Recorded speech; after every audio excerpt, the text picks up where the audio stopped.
it's just, it's just been 2 weeks and a lot happened. All right, go for it. Last time on Scales of War. Oh, wait. Wait. I don't think I've done one of these in a while. I actually watched a lot of the Scales of War videos over the break, but anyways, that's a nostalgia trip. Yeah, it was.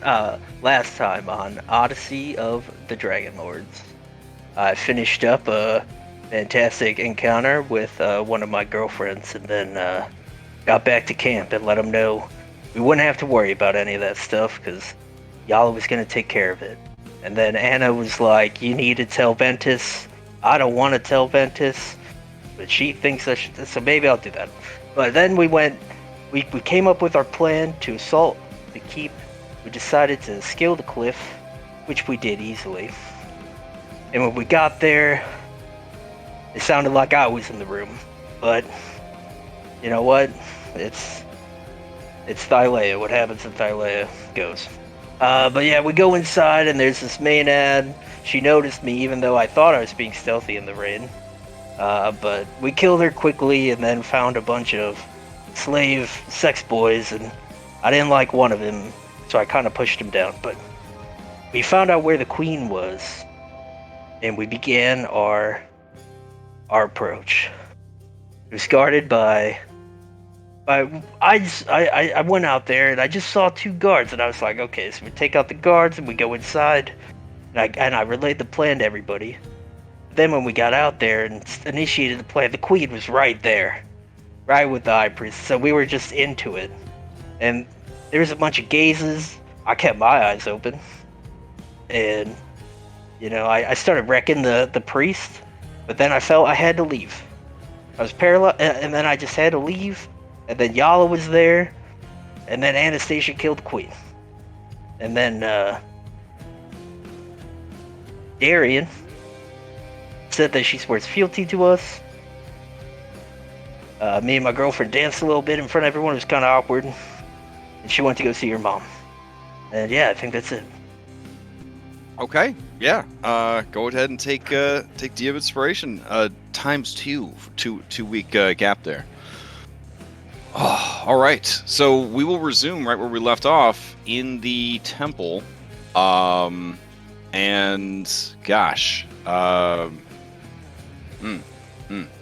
the temple, in the palace of Themis, where, with broken voice, Darian, now Queen of Themis, has sworn to aid you in the war that is to come. Okay. So, swap out your musics here. Bloop.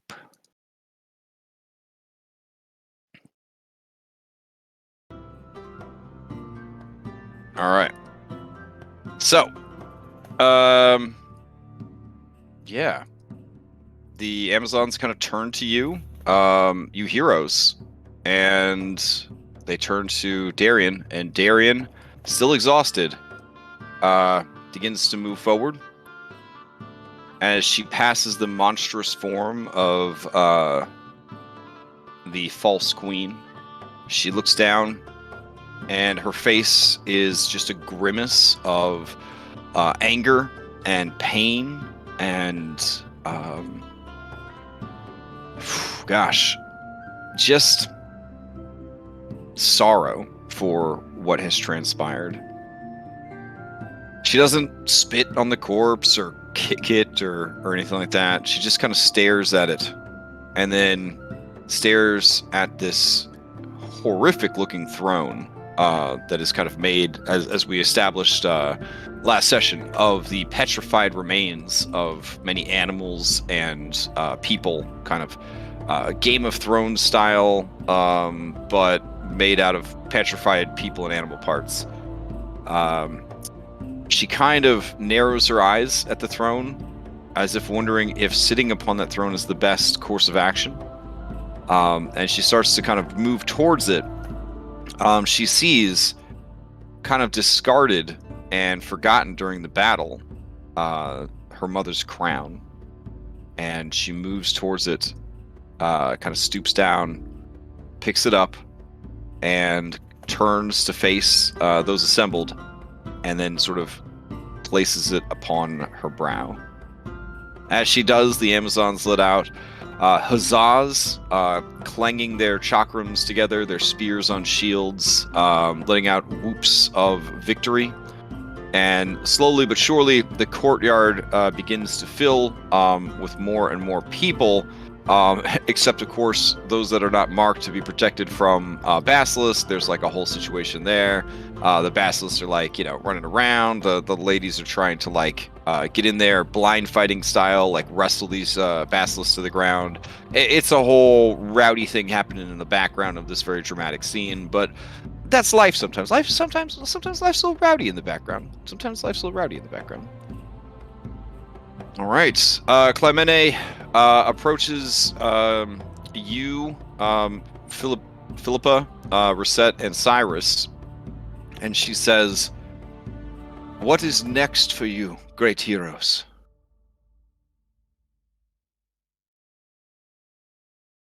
I believe we set sail to the land of Yonder.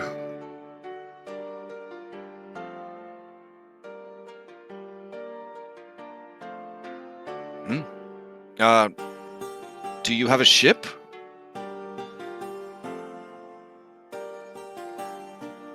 We have the Ultros. Ah. But you were clever enough to not bring it close to the shores. You truly are great heroes. She kind of looks around the palace and she says, all this opulence, it is unnecessary. An Amazon lives for battle, for war, to hone her art.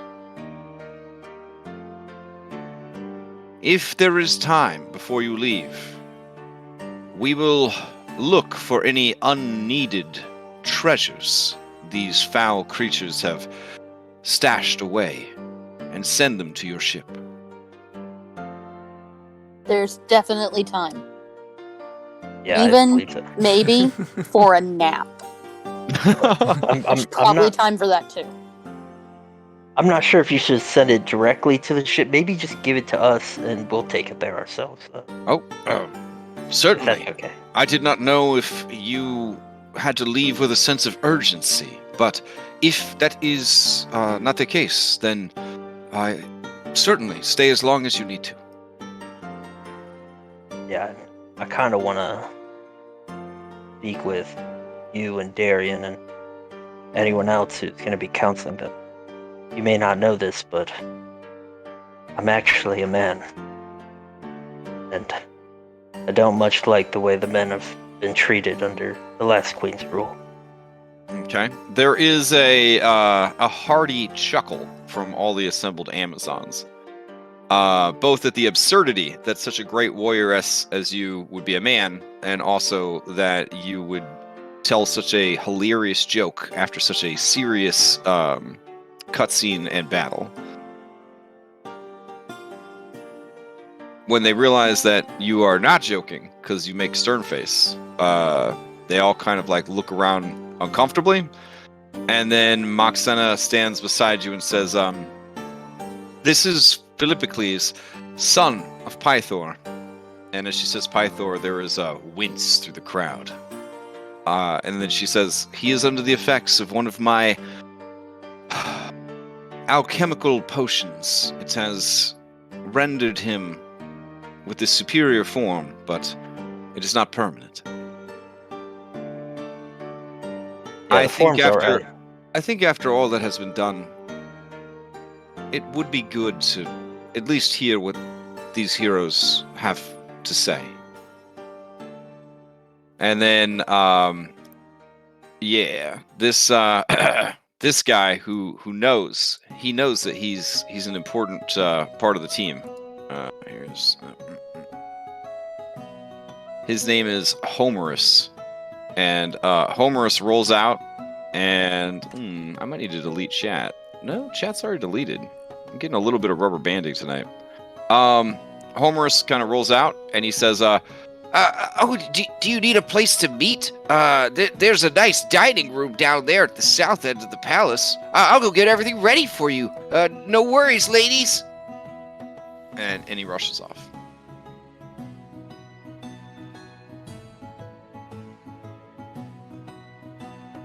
All right, so you guys gonna, I guess, assemble in this dining room and hash it out? Yep.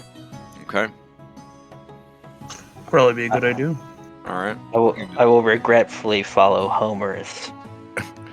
All right. I'll just fast travel you guys over there if I can. Some of you guys stuck at the wall. That's fine. Hi, Pati. You gonna be on this important meeting?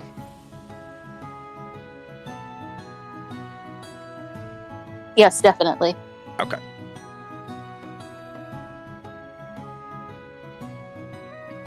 All right. I think I grabbed everybody. Yeah. All right. So from the kitchen, you hear the bleating of goats, and you hear Homerus yelling that they need to work faster. There's a lot of people out there, and they're hungry. Let's do this. There's a big battle. They're gonna need their strength back. Come on, let's go. And you hear very rude things being said, and it sounds like goatlings. All right. So as you kind of assemble in here, Darian takes a seat at the table, and they wait for everyone to be seated, and then basically they just kind of look to Darian, and Darian looks to Philippa, and she nods and motions for you to speak. Did anyone else want to take the lead on this? I'm not very charismatic, but I'll do my best if I have to. All right, You're a sounds like it's strong, me. independent man. You can speak for yourself. Oh, okay. Okay, make it be about that. I don't think you need to be charismatic. I think we. Okay. No, yeah. Phil's just gonna. He's just gonna kind of stand up. And it's gonna be. A basilisk with blinders on comes in, curls up on the floor. Yeah. Yeah. Phil kind of stands up and he's like, "Look, these past few days, I've gotten to know your culture, and it is a great one, and I respect it greatly. But when we were in the city, we got word that men are killed after 20, the age of 20. That is just so young, and they could be doing so much. I think it's great that a lot of you take them as, I don't want to say lovers, but sexual tools, and I think that's great too.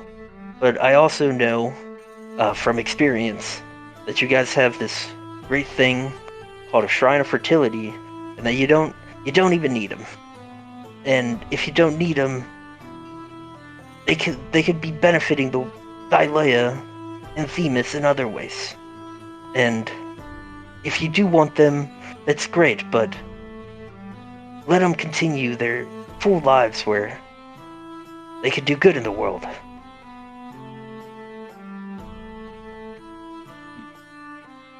Okay. Go ahead and give me a persuasion check. I was flexing the whole time. Can I use strength? You have advantage on this because of the great deeds that you have done, but it is still a reservation. Okay. All right. Yeah. I don't even know if that's on my character sheet. Here it is.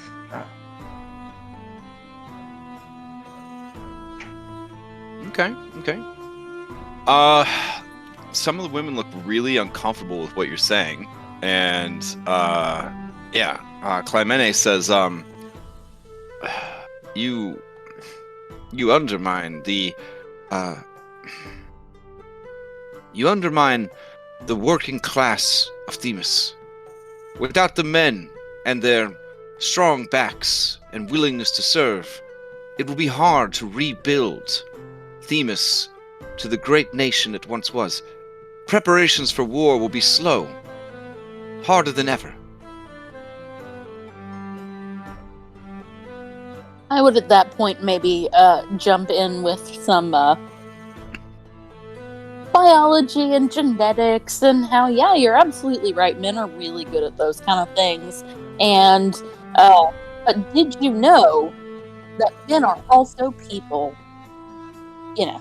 Oof. When you say that, there is a gasp and there's like a murmur amongst the Amazons.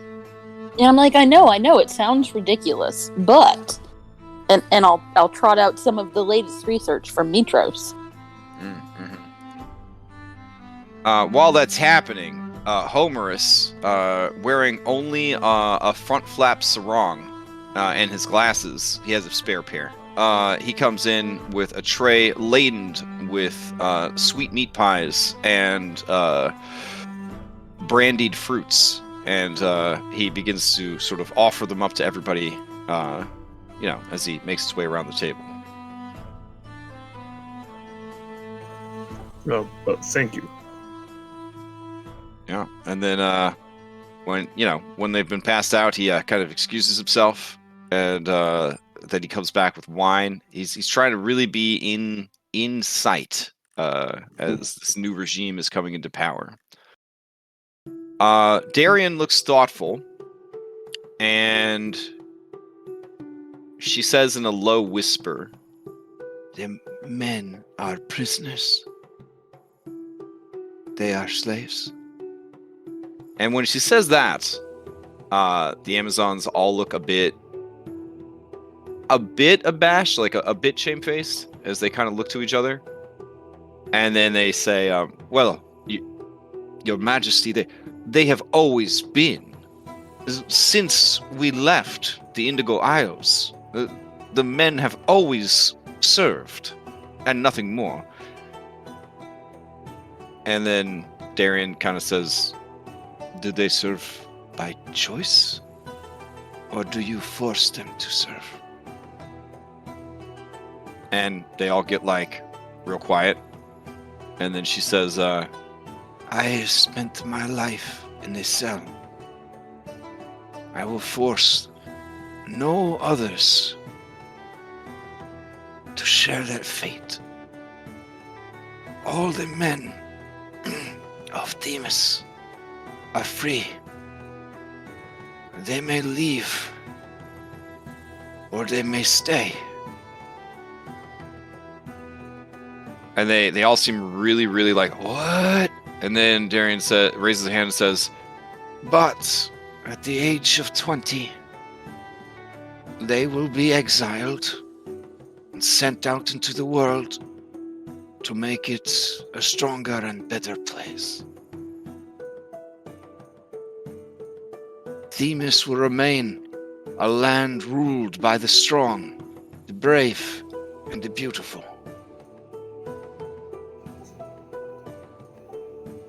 Queen Darian, may I speak? She turns to you and nods. I have a possible suggestion on that front. You mentioned the Indigo Isles. We recently have helped to reunite the clans there. So they are now acting as one joined group. Would it not be beneficial to both of you for maybe you to recruit some of the strong and powerful women from there, as well as maybe some of the more finer examples of men for their genetic contribution from their summer games? As well as you can send your males there if they wish, where they can find plenty of opportunities for work and enrichment. She seems to be a little perplexed, and she says, "Do you think there are men who would be willing to come to this island? Willingly?"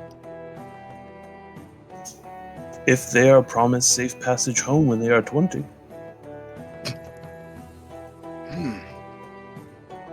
This is a good plan. We came from the Indigo Islands. Perhaps it is time that we repaired those broken bridges.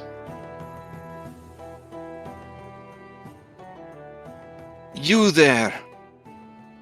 And she points at Homerus. You seem eager to serve and hardworking. Are you willing to go with my diplomats to the Indigo Islands and tell them the wonders that await them here in Themis. The power that awaits an alliance between our cultures. And he nods his head vigorously, but is unable to speak, so overcome by this opportunity that he had no idea he was putting himself in a position to get. Ass kisser. Then Philippocles.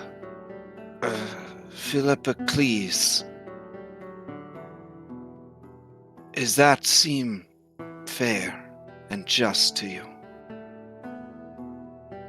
Phil, he nods and thank you, Darian, for hearing my words and taking them to heart. This is a great day for Themis.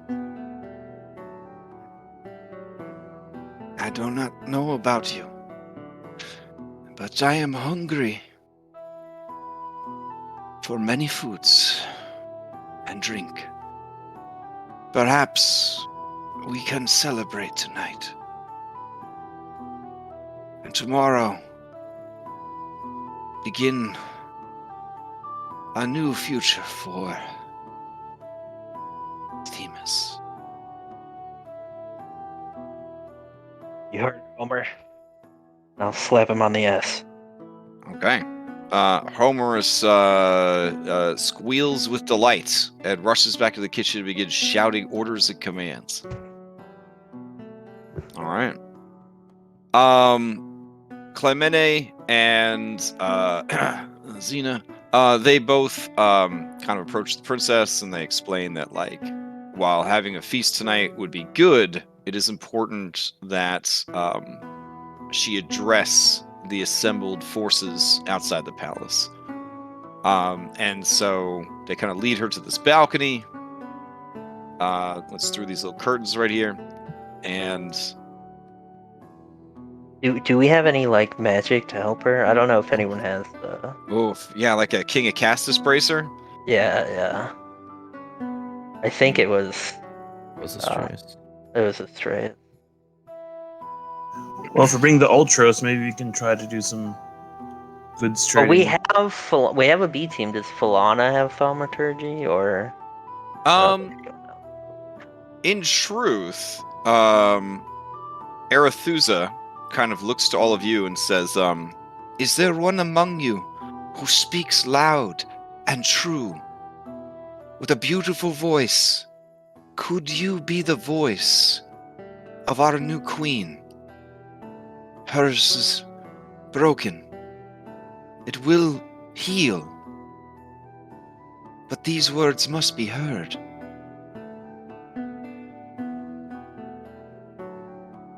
And all the Amazons look at you guys.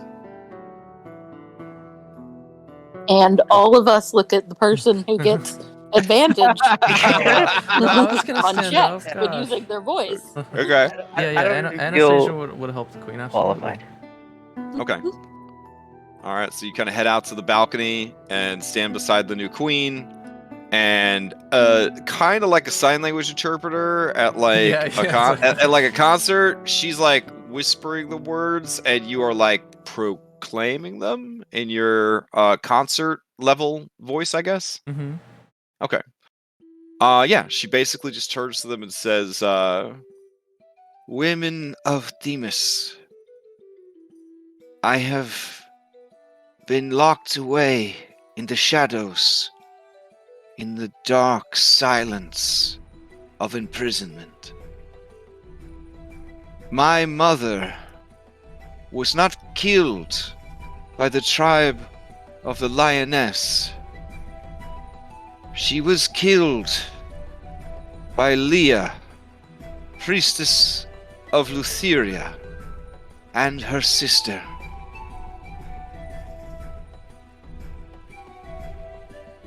They used magics and manipulation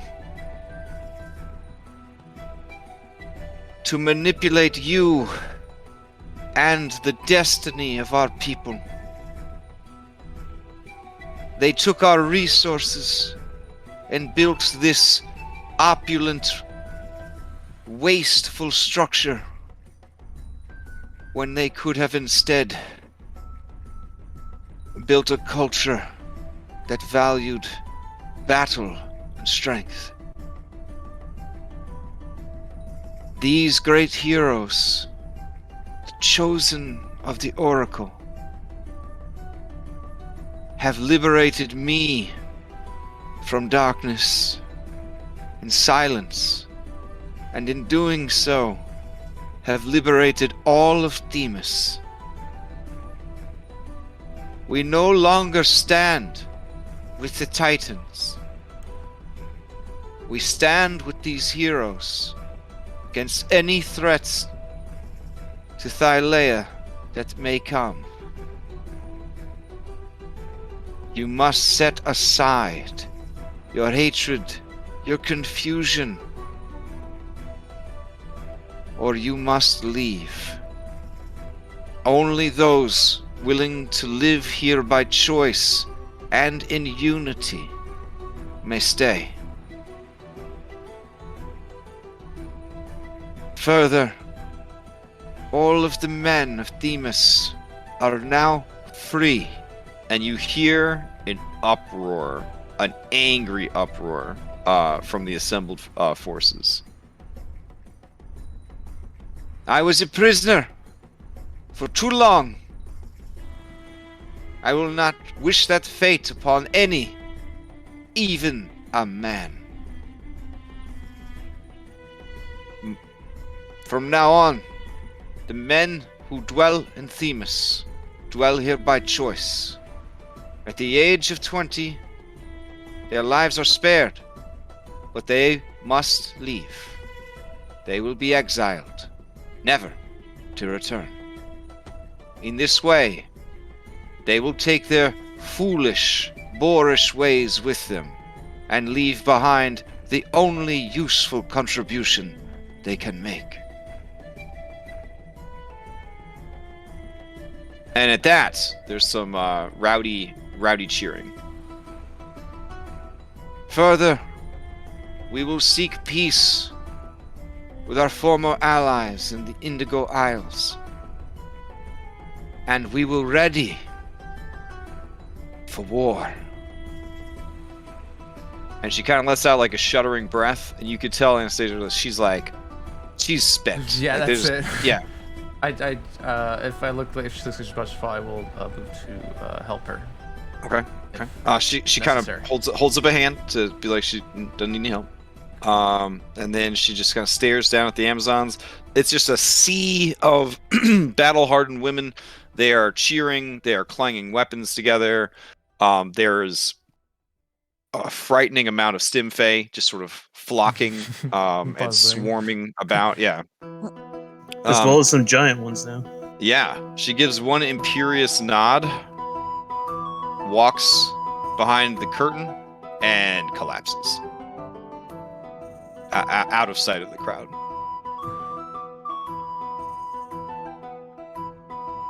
All right.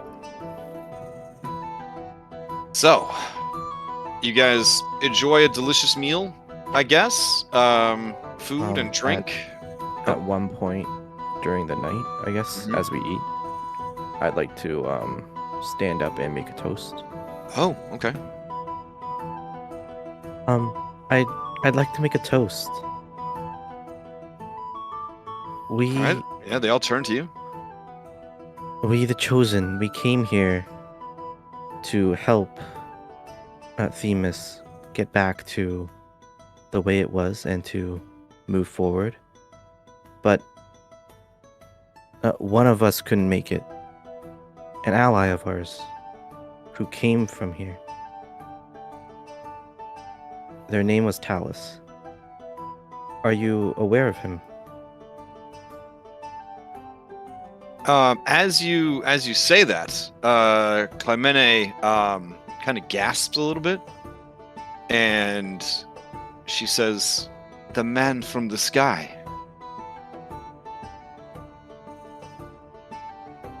I believe so. He was made of something out of this world. Yes, like a Stimfey, but a man. Yes. And Members of my tribe found him and repaired him. They were startled to find that he possessed a keen mind and an eagerness to learn.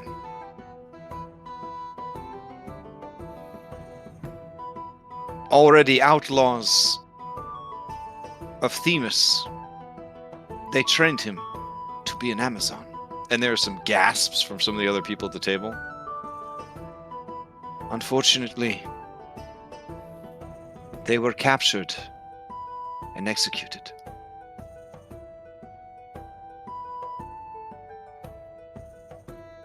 I had heard that he had gone to the mainland, that he was destined for something greater. That softened the pain in my heart of their loss, for I felt they had died for something greater. Tell me, how did this man from the sky, this Talus, how did he die? he was a mighty Amazon to the end. He passed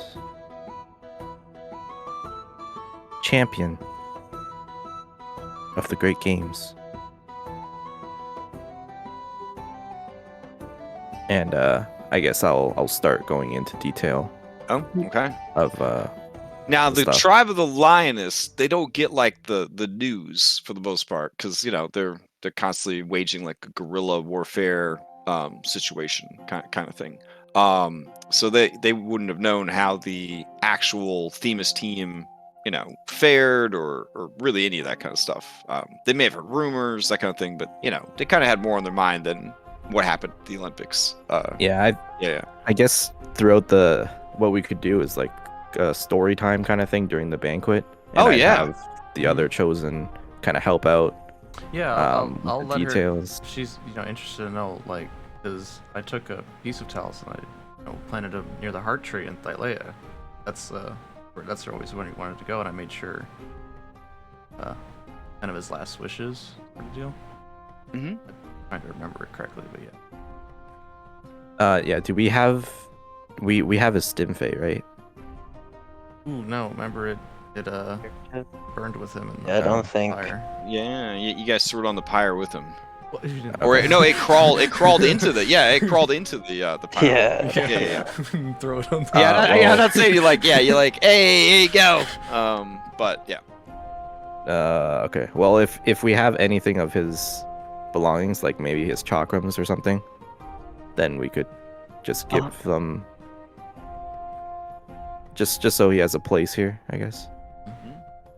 I mean, honestly, they have been so preoccupied with rebellion and civil war that just hearing tales that don't have to do with Themis are a tremendous relief to them. It's like a tremendous indulgence for them to sort of think for a change about the outside world and what has been happening, while they've been preoccupied with this internal strife.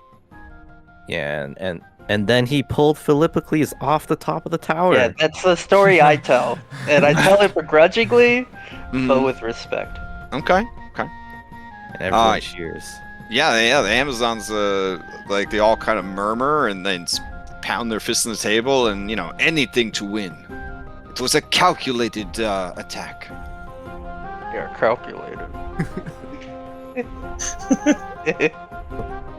Darian listens raptly, but it is very much like a person who has been in like media deprivation and they need to go to sleep, but like finally television kind of thing. Like she just can't stop listening to the stories and watching your animated gestures as you guys tell them.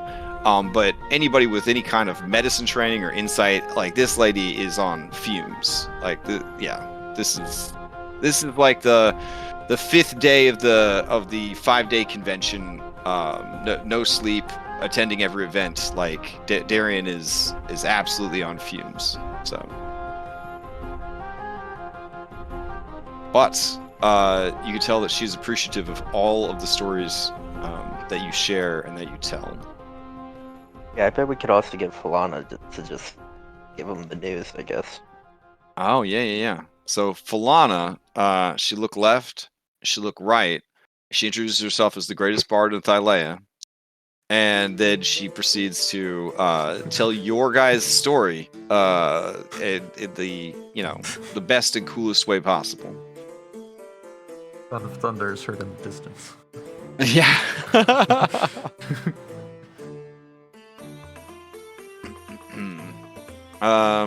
Out of personal curiosity, I'm going to roll a persuasion check. I mean, I'll be honest, it ain't great. It's 17. Yeah, I mean, it's okay. Anyways, but yeah, she kind of embellishes and supports all the stories that you guys are telling, essentially. All right, so you have established peaceable relations with Themis, liberated them from the grip of the Titans, sided them with you against the Titans, and aimed them towards possible diplomacy with their former rivals, the Indigo Islands.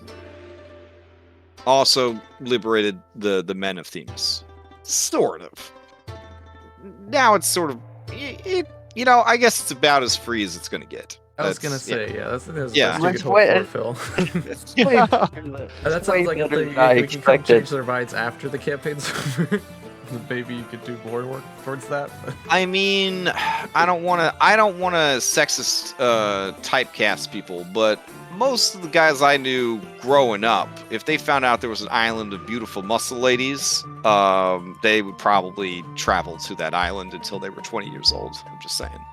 So, not a bad setup. Yeah. So, all right. How long do you wish to spend resting and recuperating in Themis?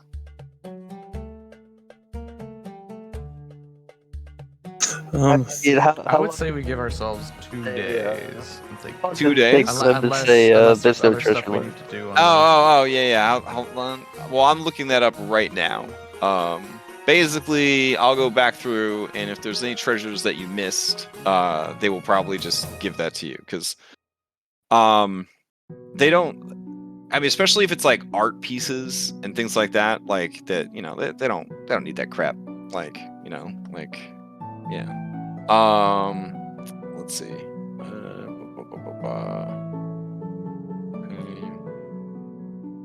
But while I'm looking that stuff up, you guys could definitely, amongst yourselves, discuss your next move. So. Oh, guys. Hopefully.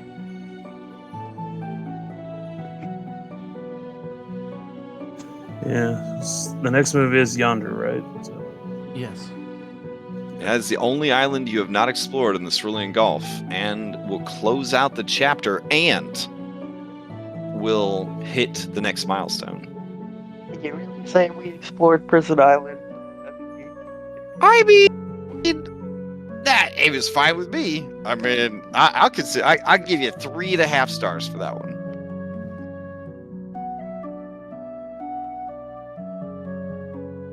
I just have no interest in any of those people. Yeah, I know, right? I don't know. It feels weird. I feel like the nerdy kid in high school that got an A+ on every single test. But there was that one test when you had a cold. Like art. The optional extra credit elective. Yeah. Yeah. And you were like, do I really need to? But then you thought about it for the rest of your life. Yeah. You're like 38 and you're like running yeah. You're running some like Forbes top 10 company, and you're still thinking about that one class that you pencil whipped. You're like, Prison Island. All right, let's see. Themis loots. Okay. Maybe weird. I don't know if we really need it. When I asked them for like if we can like use like the Fang as like a base if we were gonna come back here. I don't know why we would need that, but in my head, I wonder what they're gonna use that for. Thinking, do we want to spend some time to help them build a ship? I don't know if they have good ships, but we did it before. I don't know if we have that much time. Well, I mean, like I'm sure, like it's not gonna Like- be like Arisha where we had to do everything. Like we could just kind of set them on the course, right? Like, I suppose. They have decent. They have all right. Okay. Yeah, they have an all right navy. But you know, the real claim to fame is essentially just straight up like shock trooper, like getting in there and just whooping ass kind of thing. Which I guess is similar to the Arisians, but like a different fighting style. They're more barbarian ranger, whereas Arisians are more, you know, monk rogue. You know what we should do is try and find out about the summer wind? The Be pirate here? lady? Oh yeah. oh yeah, yeah. Yeah, because they were allied with the old queens. Oh, maybe we could do that, and we could put off Yonder even longer.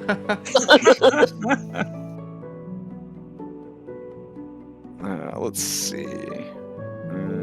What else we got here? Wow. That's a lot of loot. You guys don't want all that treasure. Oh. I don't want it, but I know someone who does.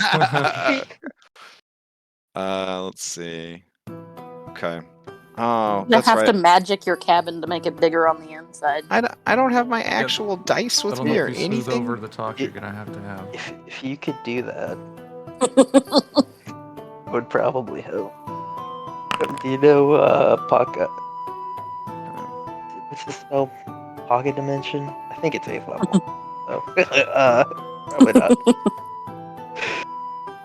No, but seriously, when you're a wizard and you get access to your own pocket, oh man, the world changes. I'm so excited for you. I've lived it. It's great.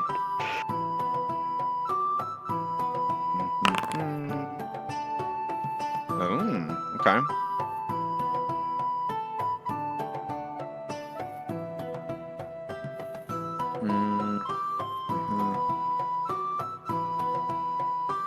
I love your whole world changes, man.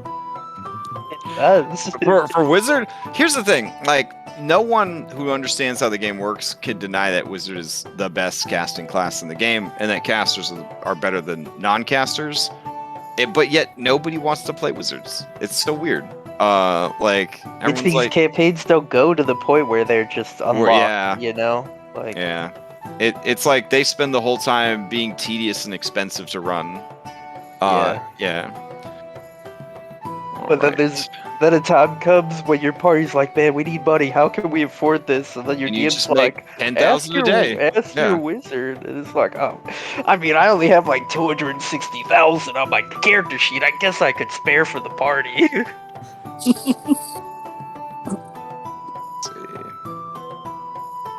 Every day you don't use that 9th level right at the end. Yeah, 10,000 more gold deposit in my account, please. Thank you. For research, obviously.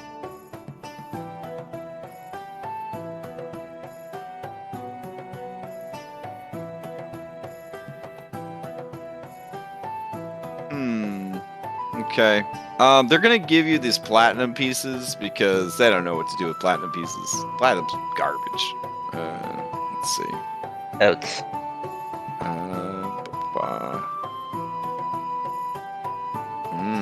Okay. Got this. And okay.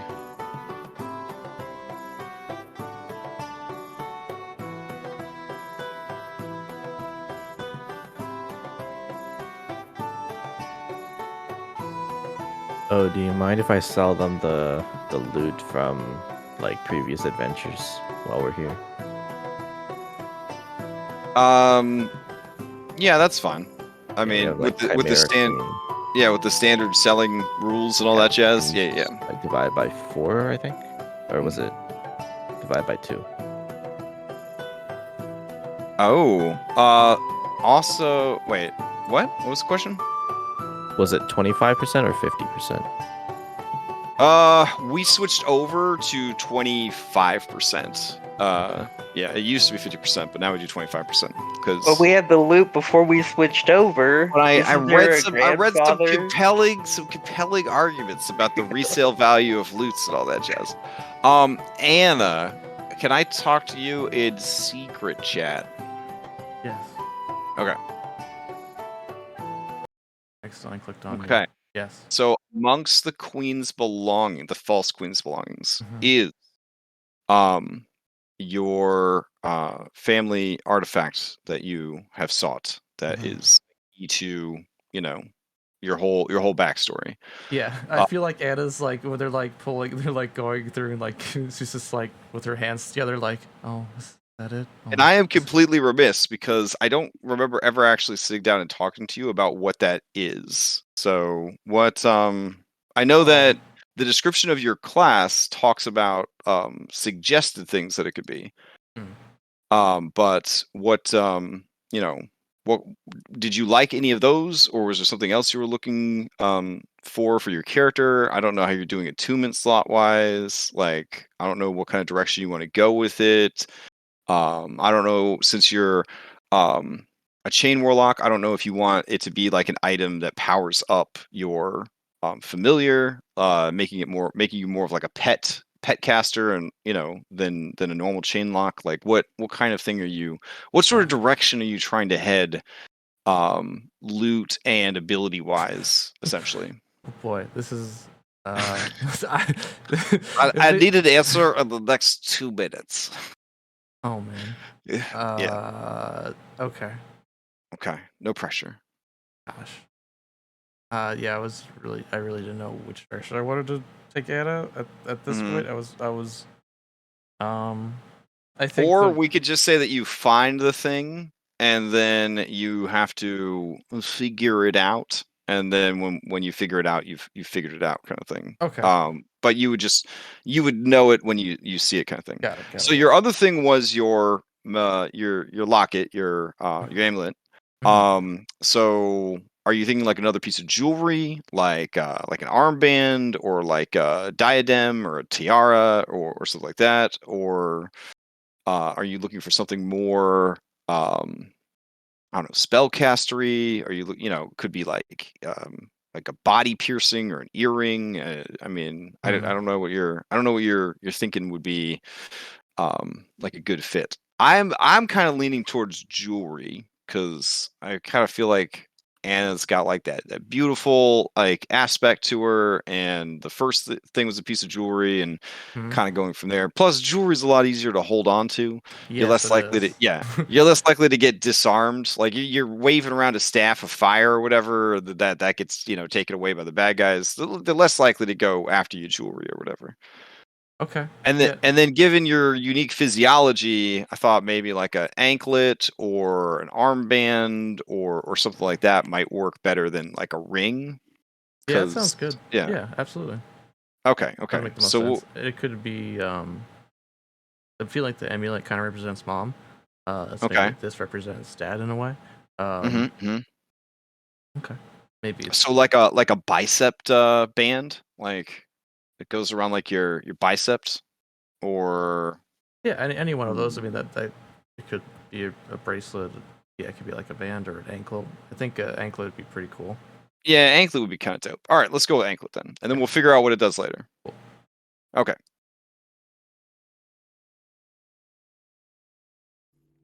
It wasn't a Hydra. Wasn't it the? Wait, No, was it a Hydra or it was was it a like blood demon? Wasn't it the like no, blood? it's like a Vorpal Hydra or something like that. That was When did we pull the blood, like the apparition that we found at the bottom? We could talk about it later after this. yeah. All right. Let me send you guys over the share with cancel. Anyone with the link can comment.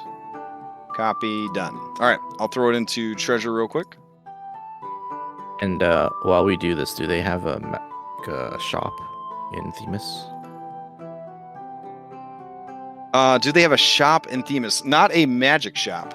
No, but they do have stores that you could buy and sell from. Do they have diamonds? Um, Pristine diamonds? pristine diamonds. I will roll for it. I'm gonna take that symbol of Lutheria, guys. To sell. For reasons. I didn't see that coming. Because of their closeness to Lutheria and the fact that they had a lot of priestesses, and technically they still have priestesses of Lutheria. Yes, there are for purchase 3 pristine diamonds. You're looking for the ones that would actually qualify for Lutheria's very high standards in this campaign, because she ain't about to take no diamond dust for no souls. So. Got it. Okay, we'll buy all 3 of them. Okay.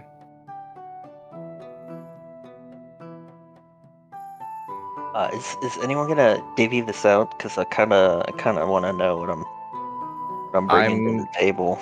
So I'll put the platinum pieces in the bag of holding,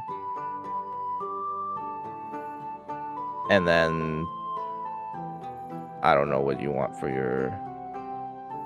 I would Your identify the platinum anklet.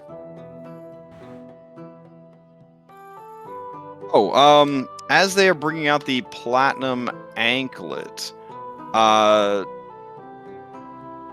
Anastasia, when you look upon the platinum anklet, and you kind of lock eyes with it, the fire opals begin to glow, as if with an inner light, an inner heat almost.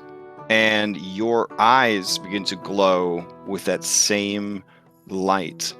There is a sonorous melody that emits from the anklet in a masculine yet beautiful voice. No lyrics, just sort of a melody. And the melody is familiar to you. It is the first song ever taught you by your father. That's she really get like tears in her eyes, and she reaches to take it.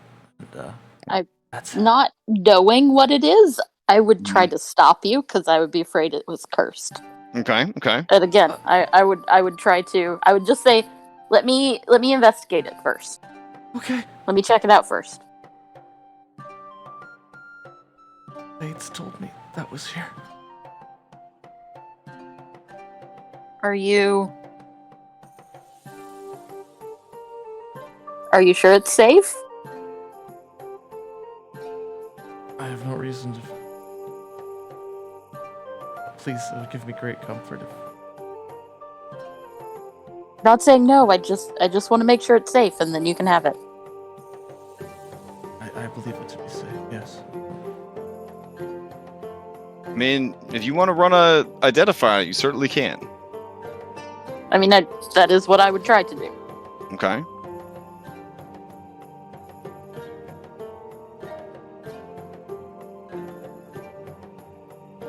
So upon identifying it, these stones contain souls that have been imprisoned.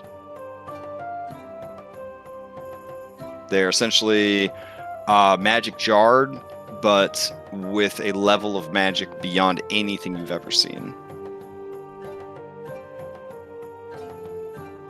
I'll look at Anna with a little bit of horror, and I'll say there are souls in those gems. What's going on, Anna?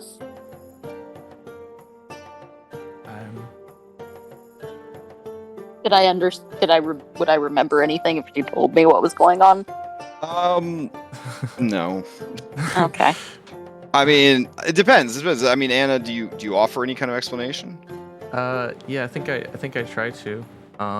Okay. But she'll say that she really is unsure. All that she knows is that the fates told her that this would be important, that I needed to get this.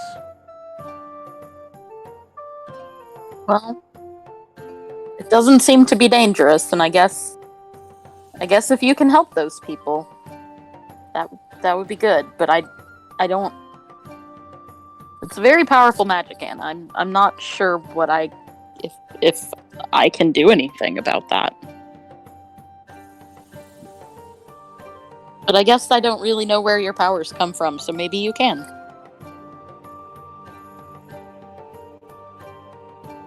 I hope so. Now, worth mentioning is Soul, if she was not out of her Pokeball, has popped out of her Pokeball and is watching the exchange between Hypatia and Anastasia with an alien intelligence that none of you have really noticed before. Like, I mean, birds, they have a way about them where they can sometimes seem really dumb, but then sometimes just seem eerily intelligent. This is one of those eerily intelligent kind of moments where Soul's eyes, illuminated by her own flames, are just taking in everything that's happening.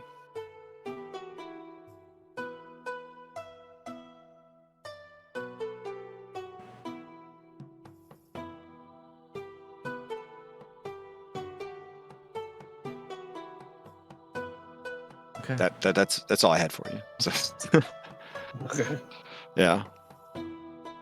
So for the treasure, I have a Mhm. question first. Was platinum 10 gold pieces or 100? Correct. Platinum is 10 gold pieces each.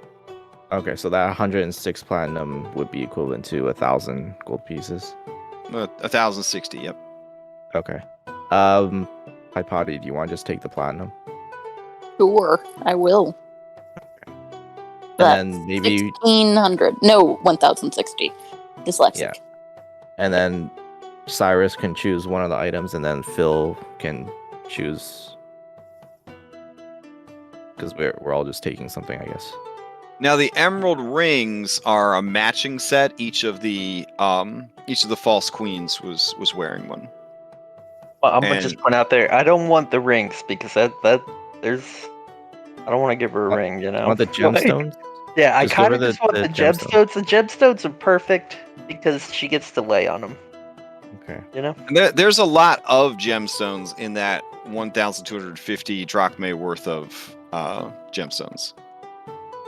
Yeah, It's a sizable chest of gems. Yeah, I'll just give her all the gems. Does Okay. Again, like anybody the Amazons, culturally, they would be like, why would we need these gems other than to trade them with other people? Same kind of deal with like Fire Island. Like Fire Island's like, what are we gonna do with gems? Gems don't do shit. Technically, if they were using Giphy Glyph crafting, they would have a lot of value because all that shit's run off of gemstones. But in this game, they're just like, Alright. Anything you want, Cyrus? Did anybody claim the medallion? No, you can take it. Okay. Okay. Then the rest I'll just put in the bag. So the chakrams +1, if anyone wants to use those. The emerald That's rings. Karina. Oh yeah, true. Can we give the +1 chakrams to Karina? oh man, yeah, she would be over the moon if you did that. Yeah, we'll do that. And then we have the emerald rings and the platinum tiaras left. If no one wants them, I'll just put them in the bag. But if you want them, you can just take them.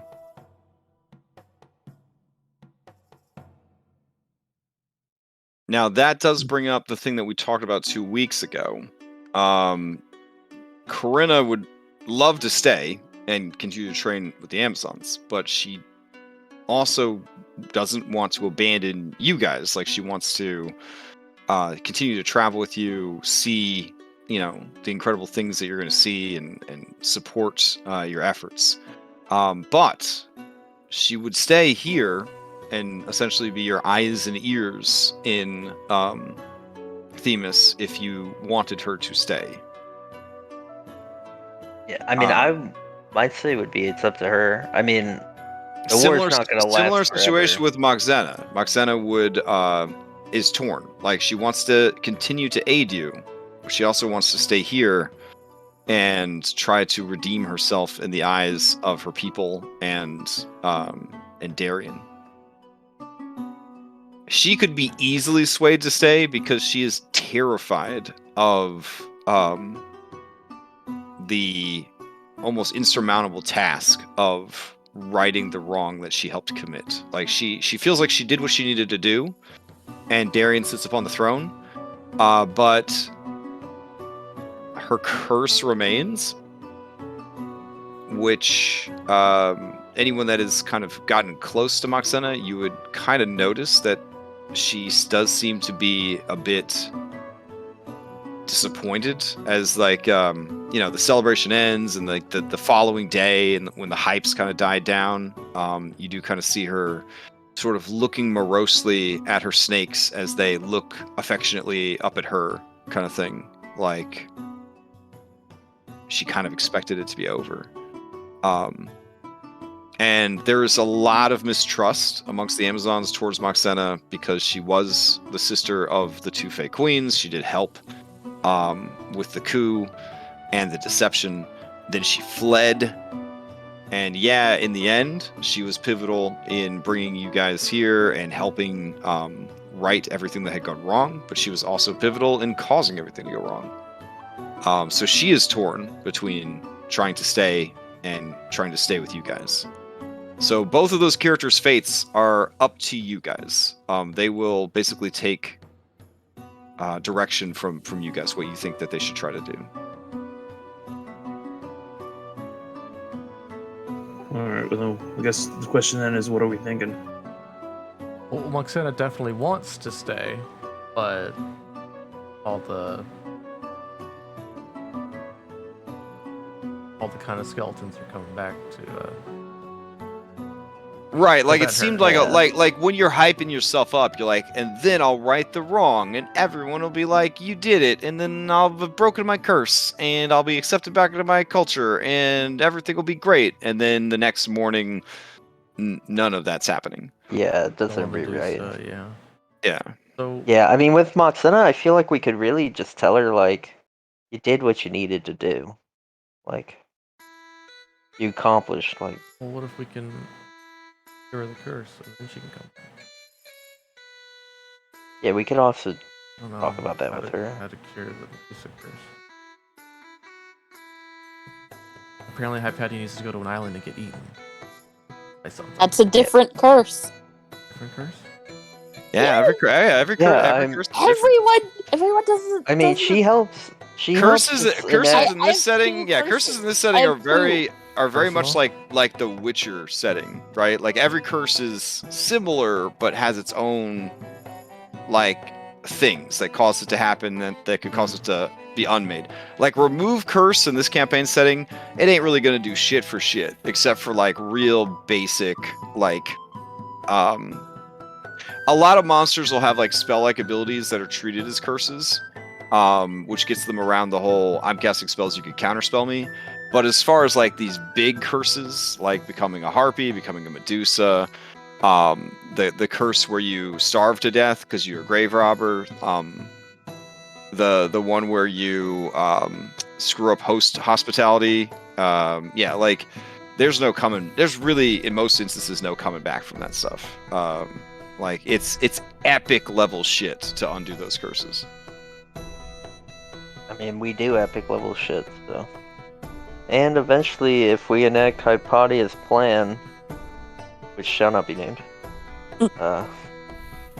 maybe we'll have more control over that. Maybe. Not sure if someone want to wager us on. Quite yet, anyway.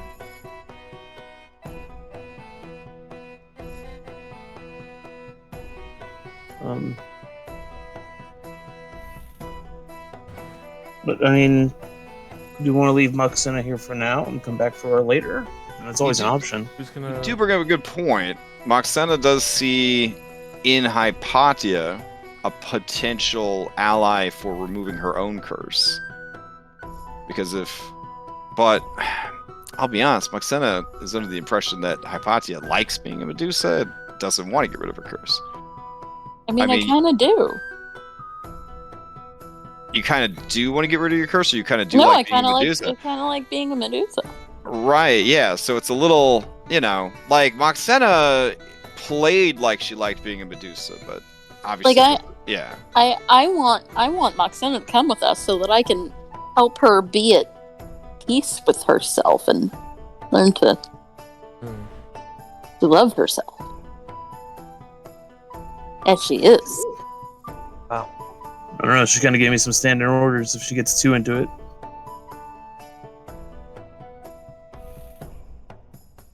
Hmm. I don't know. I vote Moxena with us. I'm okay either way.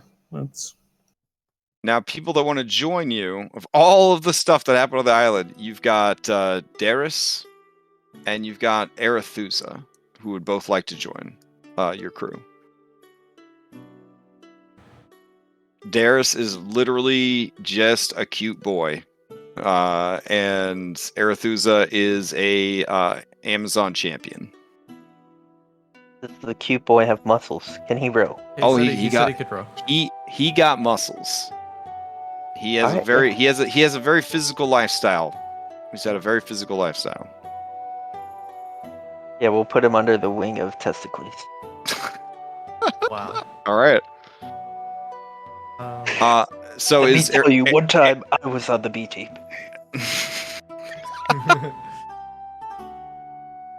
Poor Testicles. I have like a goofy one-shot plan set in this campaign setting. I think it'd be amazing if Testicles was like one of the prefab characters. Oh, that'd be so cool. Anyways, all right. What about Arethusa? Is she allowed to join the crew? She can also row. Yeah. Okay. Fair enough. They will be added. After your next adventure, they will have B team abilities that are available. Okay. Ash, have we ever said no to anybody? This guy. This guy what? He said no to him. Special case. Okay.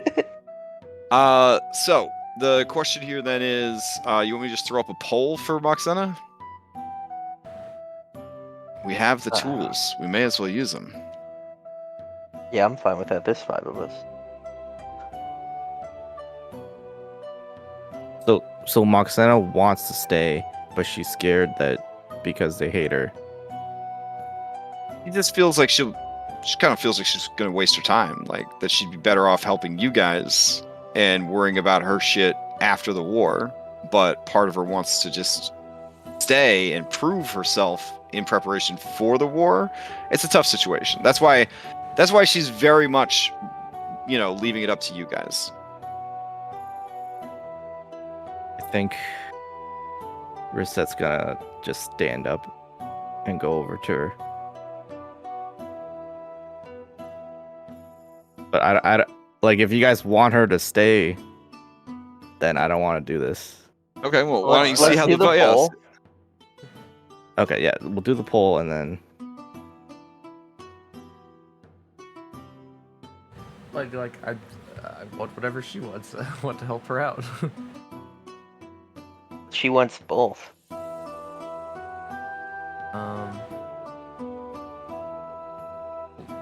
this didn't cure her curse, so obviously we need to find out how we can. Or Hypatia convinces her otherwise.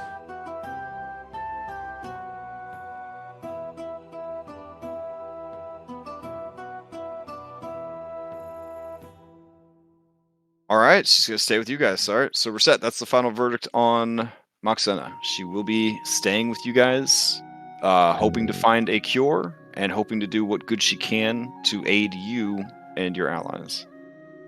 then Risette won't say anything. Oh, okay. And Corinna, continue to journey with the heroes, stay and train amongst the Amazon elite to serve as your eyes and ears, and also essentially your representative here in Themis. Damn, when I say it like that, that sounds pretty fucking hype. But Yeah, but so for like Corinna, like I just want to say she's descendant of the Dragonlords. yeah, she's one of the last living and then descendants. Yep. Astraeus did everything he could to get her back as well. So Mm-hmm.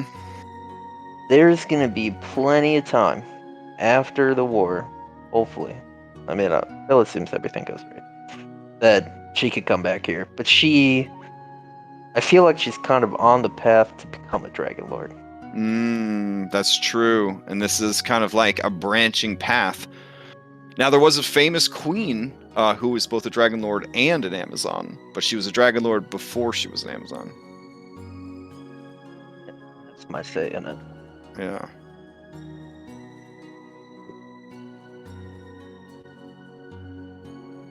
I don't know. Again, it's up to you guys. I feel like Cyrus doesn't really have a say in that one.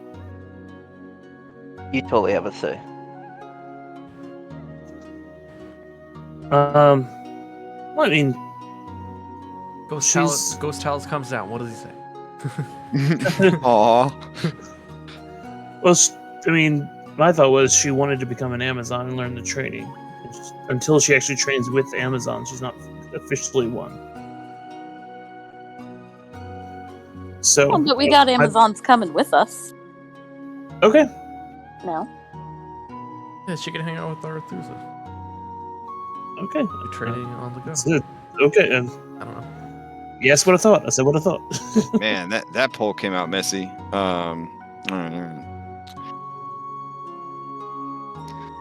Okay. In that case, she kind of looks at the assembled Amazons, and she kind of looks back at you guys, and she only had to look once. She looks back at you guys, she nods, and she goes to stand beside everyone.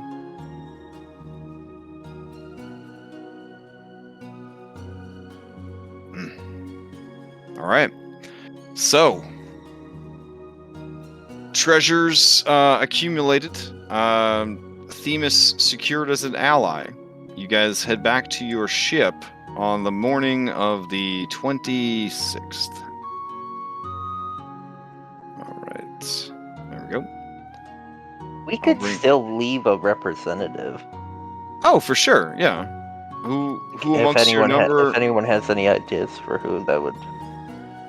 The Heliodora? Kyra she's was going about with- to suggest Falana, but I mean, she's beautiful and she's, diplomatic, and honestly, she's gone on more B-Quest adventures than she probably should have. I mean, this is probably where we should part ways. I bet my dad would want to stay. Yeah, that's true. That's true. Maybe Moxena has some potion that he could take. I don't know. No, He might- He'd stay with us. Yeah, he might turn Themis against us. That's true. Well, they're really only going to respond well to a lady.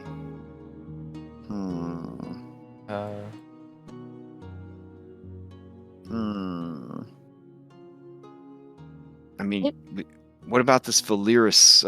I mean, has she even got a B team ability? I mean, you could just drop her off. Just keep Valiris? going. I mean, Yeah. Oh, what about Endis?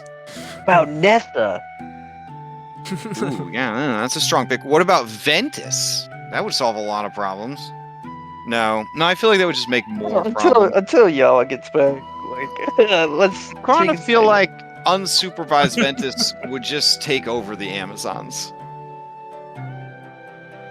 It's Issa. Or Yeah, I mean, Amazon's not about, species. It's about culture. Yeah. Why not Heliodora?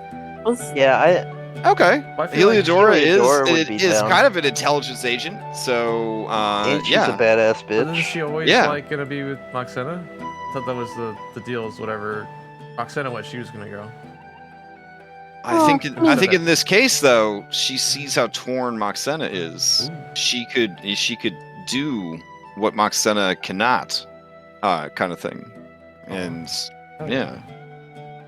All right. They embrace forehead to forehead.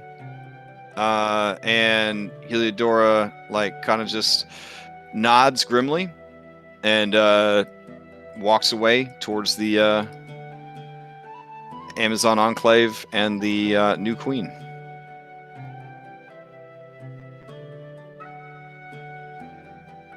All right.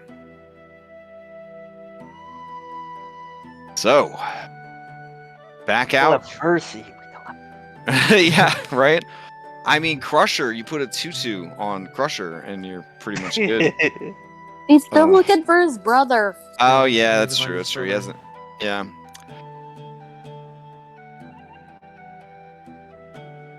Do we want to ask him about the wind, the pirate? Yes, I would definitely do that before we left. Yeah. See what I can find out about the summer wind.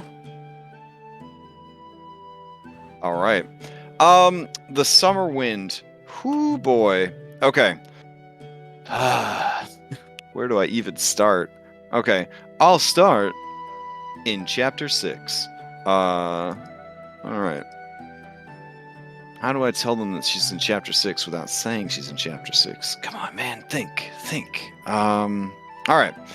So when you ask about Nodus the Spring Wind, you find out that she commands a fleet of ships, triremes of incredible speed that are made from birchwood. So they have an unusual sort of bleached bone white appearance. They have flamboyant sails of turquoise and magenta. What? And what? Something wrong? Don't continue. Okay. Yeah, I'll just have Heliodora basically drop this bomb on you. Like she went, and, you asked her to go find out everything that they knew about the Spring Wind, and this is kind of what she came back with. So the Spring Wind is a siren. They are a powerful bard and pirate lord. They have abilities similar to a harpy, but more refined. So rather than like mind control, they can use their voice for Nodus kind of walks the line between a harpy and a siren. Her voice and her song have very powerful command effects, enthralling effects, and charming effects. Additionally, she is essentially a glam bard, like a College of Glamour. So innate command spells as bonus actions, in addition to everything else she's bringing to the table. She is a extremely skilled and dexterous swordsman, and her control over the Fey magic and the elements of air and wind allows her to teleport while she is fighting. So it is said that she can attack and then teleport, or teleport and then attack. So she's constantly moving around the battlefield, disabling strong opponents with a crowd control magic, and then Shudders. basically running through weaker opponents who cannot, survive her melee attacks. So, overall on her own, a very tough combatant. But she commands 3 great ships, each equal in strength, and they almost always travel together, and they are said to hunt upon the seas like wolves hunt upon the woodlands. So they will sometimes chase you into an ambush, or act like they are in trouble and lead you into an ambush. The ships are equipped with ballistae, some of which are enchanted with special effects that, when fired upon a vessel, will create spell effects similar to her enchantment magics. So basically, they'll fire like an Otiluk's irresistible dance that'll affect your whole ship. Rather than damage the ship, the magics of these ballista bolts are designed to affect the crew, because generally, if a ship is vulnerable to ballista, you don't need it to be vulnerable to magic. And most ships that go out as far as they like to hunt are ensorcelled or protected or warded against, most magics. So they have learned over the years that the crew is actually the best thing to attack. Plus, if you take out the crew without damaging the ship too bad, you get to sell the ship, and you get a lot of money for that. So they're extremely efficient pirates. Now, if they do encounter opponents who are too strong or too resilient, they will call upon their ally, a powerful sea serpent that is said to be indebted to Natus and come to her aid when she calls upon it. Cool. Yeah. According to the stories, the sea serpent is equal in size to the Ultros itself. Well, that's not scary. Bill gets excited. I'll fight that while you deal with the charm bitch. Wow. What color did you say their flags were? Turquoise and magenta, or teal and magenta. That close to fuchsia and teal? She says, well, I guess, yeah, like, is it like it's like a blue-green and like a obnoxious pink? Great white ship with a teal flag. That's where Smasher is. Oh, the bear? Yeah.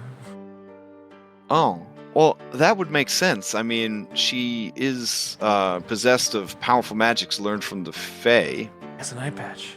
Gotta be worried.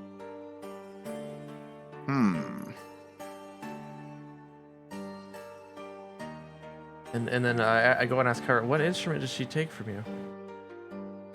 Or did you give her? Oh, you're asking Kyra that? Yeah. Let's see. Hold on a second.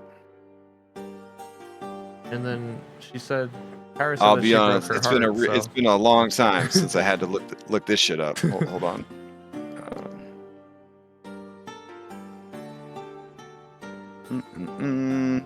Okay, instruments.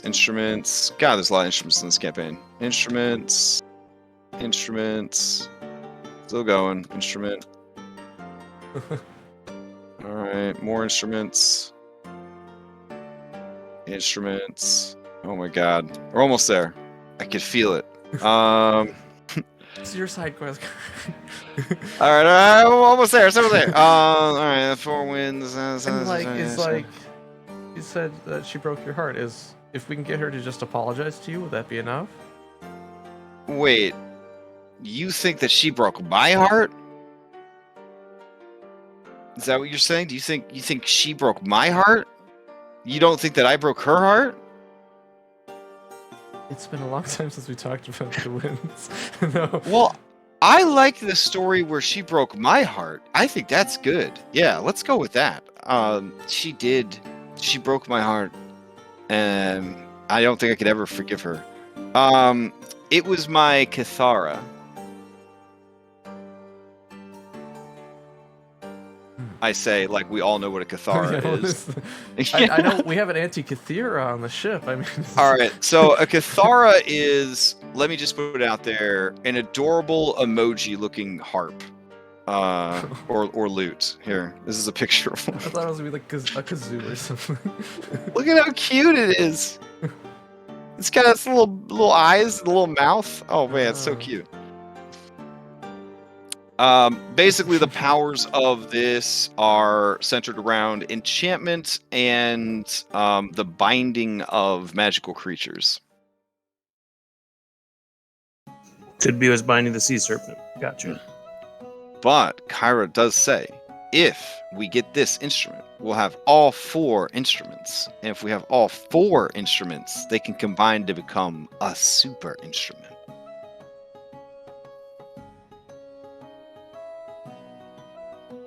I'm picturing Anna like as a one-man band, Totally. Like like from riding a Mary unicycle Poppins. and everything. Oh, Yeah. beautiful. Yeah. No, it's true. Like all 4 instruments can be combined into one super instrument. So that can also be a bow. You know, it's nothing crazy, but that, masters all 4 of the elements. But yeah, it's whatever. It's fine. Also, you guys learn that she is in fact working for Hexia, who is essentially kind of a crime lord, a little bit. Turns out that a great deal of the organized crime that happens in Mitros is run by Hexia, which, as you guys are having this conversation, it comes out, and you may remember this, you may not. Maybe she was smart enough to keep this a secret. Moxena was working. Yeah, she was working for Hexia. Yeah, yeah, so we know that. that information comes back out, which is another reason to maybe keep her around. Yeah, that was one of my reasons, because she promised me after I helped her, she'd help me find her. Yeah. So yeah, there's a lot of stuff all kind of connecting together there. So now, as far as her pirate lair, it is said that even her employer, Hexia, is not aware of where her pirate lair is, if she even has one. Perhaps she just buries loot around the different islands, and then comes back for it as needed, and just lives constantly upon the seas. But none, even Hexia with her powerful scrying, know where her pirate lair is. But overall, an incredibly powerful opponent, worthy of Chapter 6. Gotcha. Yeah. But you could try to lure her into the Cerulean Gulf, or wait for her. The only caveat there is unknown how long that would take, and you are sort of counting down now towards the end of the Pact of Peace. Yeah, we're on the clock now. Yeah.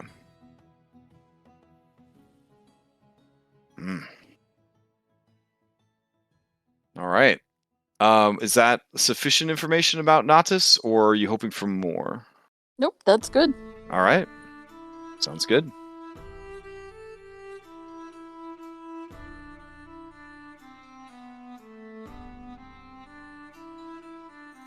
All right. I will, well, you're already on the wider world, so if your destination is in fact Yonder, I shall roll for that real quick. See how many days it was. Oh. We also, Steros needs to beat his dad. Oh, yeah, shit. Okay. Oof, that's gonna be a whole thing. Hold on. And we have other lizard folk on board too. I mean, it's not as big a deal, but they'll probably meet the other lizard folk we rescued. And Phil, didn't you want to do like a arena thing? Well, I feel like I've got enough.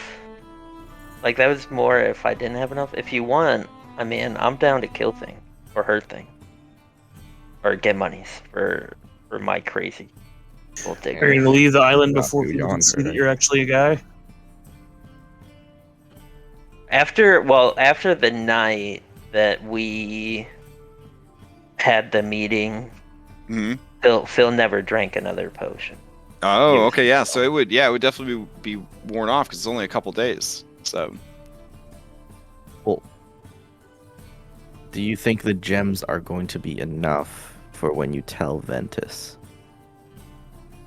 Because Anna's going to be there, Dang, right? So you're going to tell Ventus. Why is Steros so small compared to his dad? That's my emotional support bird. I mean, whoa, what the heck? like I said, It said he was small for a Jankan, but damn. All right, that's fine. It's kind of adorable. I mean, does he have essentially dwarfism for a Jankan? Is that? I mean, okay. So, Bront, yeah, Bront and Steros are reunited, and Steros is overjoyed, and he says, "Father, what are you doing here? I thought you would be in Praxis with Sidon." And Bront chuckles and says, "You're not the only one who Sidon saw great value in. I was bargained and bartered out to the primitive Amazons to help them with their stimfay technology in exchange for their services in the war. Alas, our saviors, as benevolent as they are, have misled the Amazons into a fool's path. But I can forgive them because I get to see you again." And he picks his baby boy up and just give a big squeeze. And it's very embarrassing for Steros. And you see Pythor wiping a tear away because he's like, "That's how real dad do it. That's how you do it." You can't hide over there, Steros. There you go. And and so Bront puts him down, gives him a big kiss on the forehead, and he says, "So, how was Fire Island? Tell me everything, and tell me of these new allies. You haven't been taken in, have you? You understand that our place is with the Stormlord. He is our creator. He is our sovereign. He is all." And Steros kind of looks a little shifty. His eye goes like left and right, and he kind of grimaces a little. I'm looking at him intently. And he says, "Sidon, Father Sidon, he used us. He used the fact that our people were nearly exterminated to control us. He preyed upon our fears and hatred. These people, they trusted me when they had no reason to. They freed me when they had no reason to. I have had ample opportunity to sabotage them, to mislead them, to spy upon them, but I have not. For I have witnessed in them a tenacity that I have not seen in all my life. They refuse to give up. They refuse to stand aside. They refuse to be used by the gods. In fact, they stand beside and often above the gods. And soon, against them.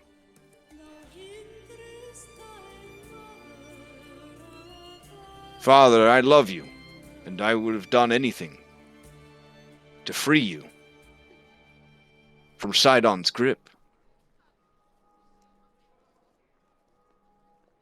I see that you are free now, but that you will never truly be free.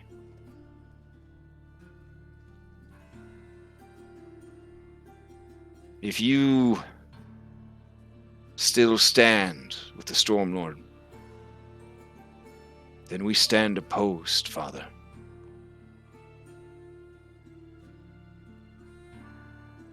And Bront looks furious. You've been turned against me.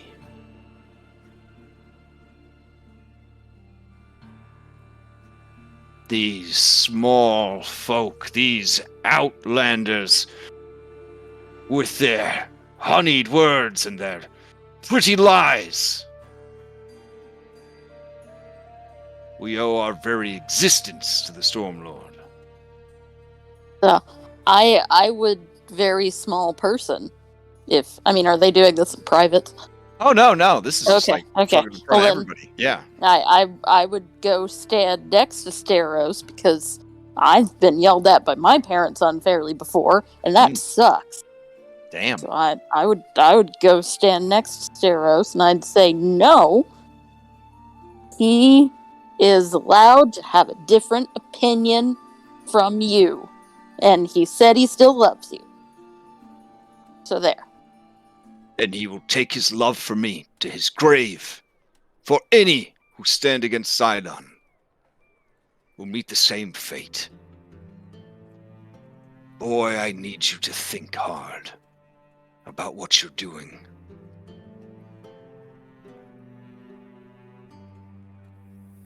I'll stick 42 tongues out at him. I'm gonna go to Steros and I'm gonna whisper into his ear. And I'm gonna tell Steros about the fact that his father swore an oath, and he's oath bound not to stand against us.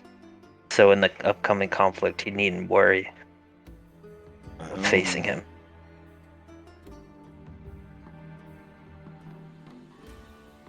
Okay. Steros turns to his father and says, "Is this true? Did you swear to stand down in the conflict that is to come?" It seems to me your loyalty to Sidon has its limits then, father. And Bront smiles and says, "I know in full confidence Sidon will win this war, with or without me. I swallowed my pride so that I would have a chance to look upon you again and know you are safe. But I will not stand with you against him. Our ways part here, boy. I look upon you this last time so that I can remember the son that I raised, the son that I love.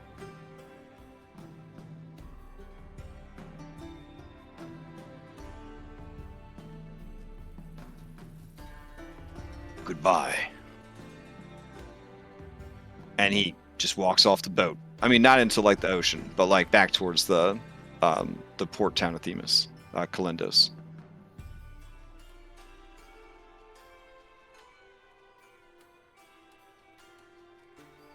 Steros lets out a long, sad sigh.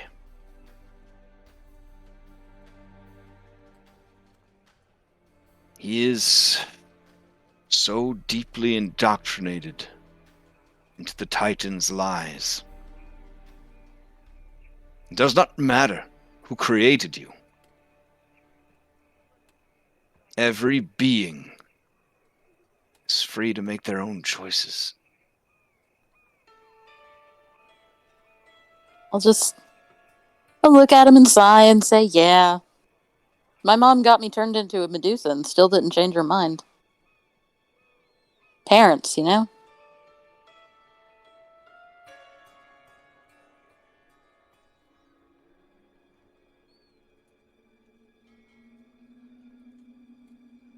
Indeed. Tell me, Hypatia, what was my father working on? Some larger stimfay. Big ones. Essentially to make the Amazon's paratroopers. And there's a shield. And oh god, there was something else, wasn't there? I should have remembered this, but it was so long ago. He was making the larger stimfade act as wings. Yeah, The well, ship yeah. itself. Yeah, basically like what I imagined the Falcon from Halo. Yeah. I And, guess mostly that. His personal project was the shield. Yeah, and the shield. Okay. So that was it. Okay, yeah. The shield and the birds.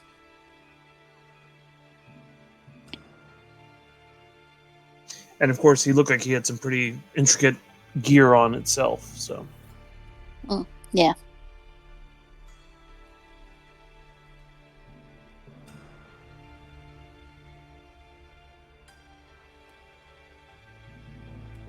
Hmm.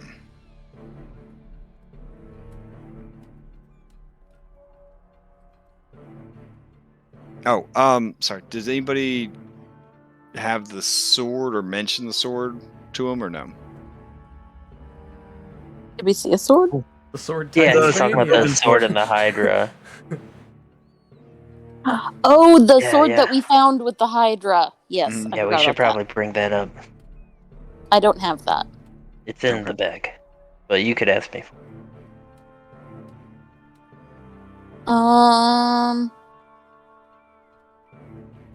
Yeah, sure.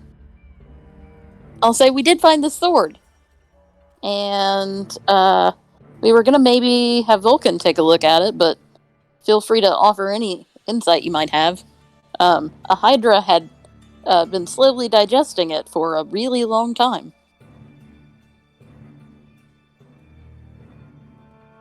And I will show him the sword. Yeah, as you show him the slagged remains of the sword, his eye opens wide, and his many-jointed, many-fingered hands kind of open reflexively in surprise. And he says, "If I didn't know any better, I would say that's the Titan's bane." I believe it very well could be. It was a It is- sword forged by the Jankans long ago, at the behest of Sidon.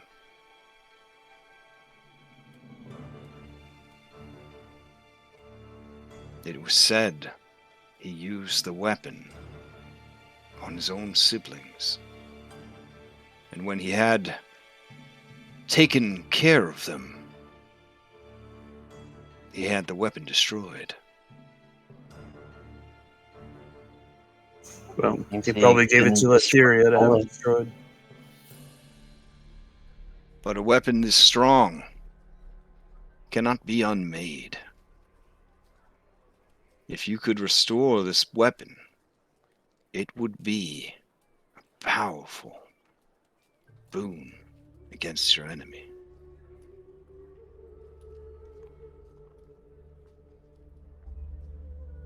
This Vulcan, is it possible for me to travel to him?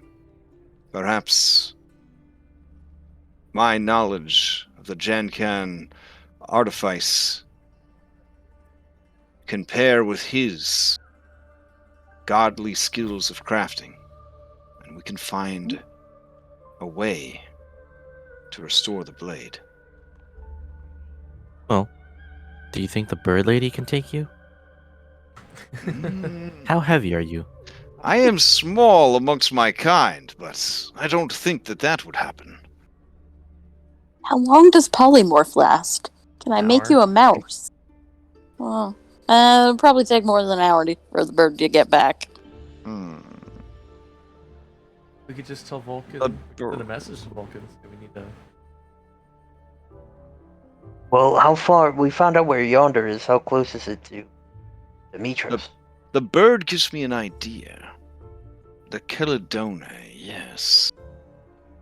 And then what my father is working on as well. His bird, the ships are probably still in Themis itself if you wish to see it. We'll probably get them to bring it out for us. If there's still time, I would like to look upon them.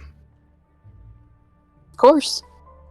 Okay, so he kind of like goes to check out what his father's working on. He'll make his own jetpack. All right. So, lots happening. All right, so that whole thing played out. New crew is added. Let's see. You got Chas and Graz here. Are you gonna drop them at Fire Island on your way there, or are they just gonna row on the ship for a while? I think they said they had a life debt to us or whatever. Oh, right, because you saved them like a Yeti life debt. Okay, so yeah, they're definitely gonna row on the ship. It's been a while. Let's see. Okay, just trying to pick up any spares that might be here. Um, okay. So obviously, something that needs to be addressed then would be Ventus. As you return to the ship, Ventus rushes up to you, Phil, and with her decent strength score, she lifted you up and kind of spin you around and give you a little bit of a shake, as if listening for jingling of coins or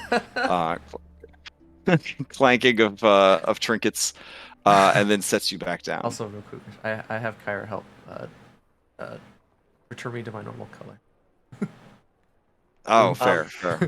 Real quick, guys, is it okay if I take the rings too? I know it's greedy, but they say she a gold digger, you know? Like, Yeah, just take them and remove them from the bag, please. okay, I will do that. One sec, I need to update my, I've been preparing this. And she asks you to tell her everything that happened on Themis. Yeah, I basically, I'm gonna tell her, like, look, baby, I'm tired. I'm real tired. And, as soon as we set sail, I'll tell you everything. But I'll just flash her the gems for She now. says, "I'll add this to the hoard, and I'll wait." And she kind of raises an eyebrow at you. "I'll wait upon the hoard for you to come to me and tell me everything." And I'll give her finger guns. Like, Okay. yeah. All right, so she takes all the treasure with a squeal of glee, and she runs off with it. Whew. You know you're Oh. in deep shit, right? A lot of people give you the you're in deep shit look. Yeah. Cyrus So, tells you you're in deep shit, but the most surprising person that's giving you the you're in deep shit look is your man Bullbug. oh god. Why is Even Bullbug has figured out that you're in deep shit. No. Yeah. So essentially, what Phil's gonna try to do, because I kind of read up this thing and it doesn't really make sense from that flowery words, but he learned from Themis Mhm. that he has the power of allies. So he's gonna gather up Karina because she did such a great job, Okay. and Anna and Falana, Mm-hmm. and I guess Kyra, though it's probably a mistake. But Okay. and he's gonna help them, like, he's basically gonna tell them everything, and he's gonna get them to, like, write down, like, what he's gotta say, you know. So hopefully it's a bit more flowery than if he just presented it. Nephew. Are you basically assembling a writer's team for your breakup speech? Well, it's not a breakup speech. Uh-huh. It's a you're one of many speech. Um, Oh. and don't go trying to kill all my girlfriend's speech. You understand that polyamory is a very complicated thing. I mean, it's not just a free pass to just go loving anyone and everyone you want. And she kind of like looks over at Pythor. It's about consent. It's about, your many partners knowing that they are where they stand and having the choice to be a part of that or not be a part of that. Yeah, that's what I'm trying to And- Well, you have establish to here. tell her. And Phil. and amongst the different species that make up the world, some are more sharing than others, and some don't share very well at all. Yeah, I know. That's why I need your help and everyone else's. Mm. Okay. What are your talking points? I've kind of already written it out. It's more Hmm. like to kind of like cover the how did Phil get so charismatic kind of thing. Okay. So you went on to Fiverr IRL and you hired somebody to write your breakup speech. I got you. Yep. Oh, It's okay. not a breakup speech. All right. No, it's her gonna break you speech. Okay. Well, I that's guess why I Evan's there to asked heal for me your back to. forgiveness I will speech. I will ready the Ultros for a dragon boss fight. Okay. Yeah. But I think what I wrote is pretty good, so we might not need it. Just saying. Okay. I'm rooting for you, Phil. I am. All right. Yeah, I guess we'll drag everybody over to the Ultros just in case. Okay.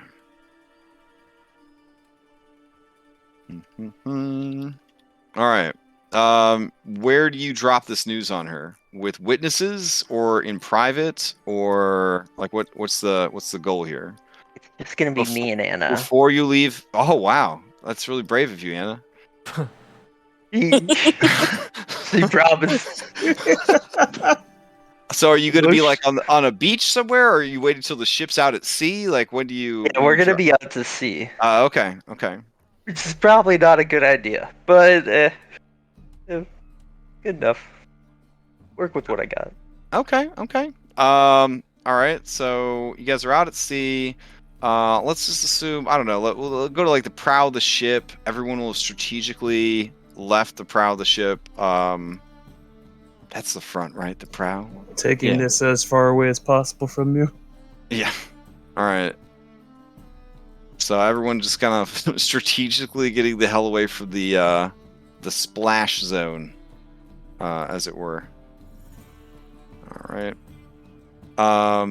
So you, Anna, is Soul there, or are you sparing Soul this ordeal? Soul doesn't need to be there. Okay. All right. Tricky snack. All right. So even Dianthus is like peeking out of the mast, like wants to get on this hot gossip. All right.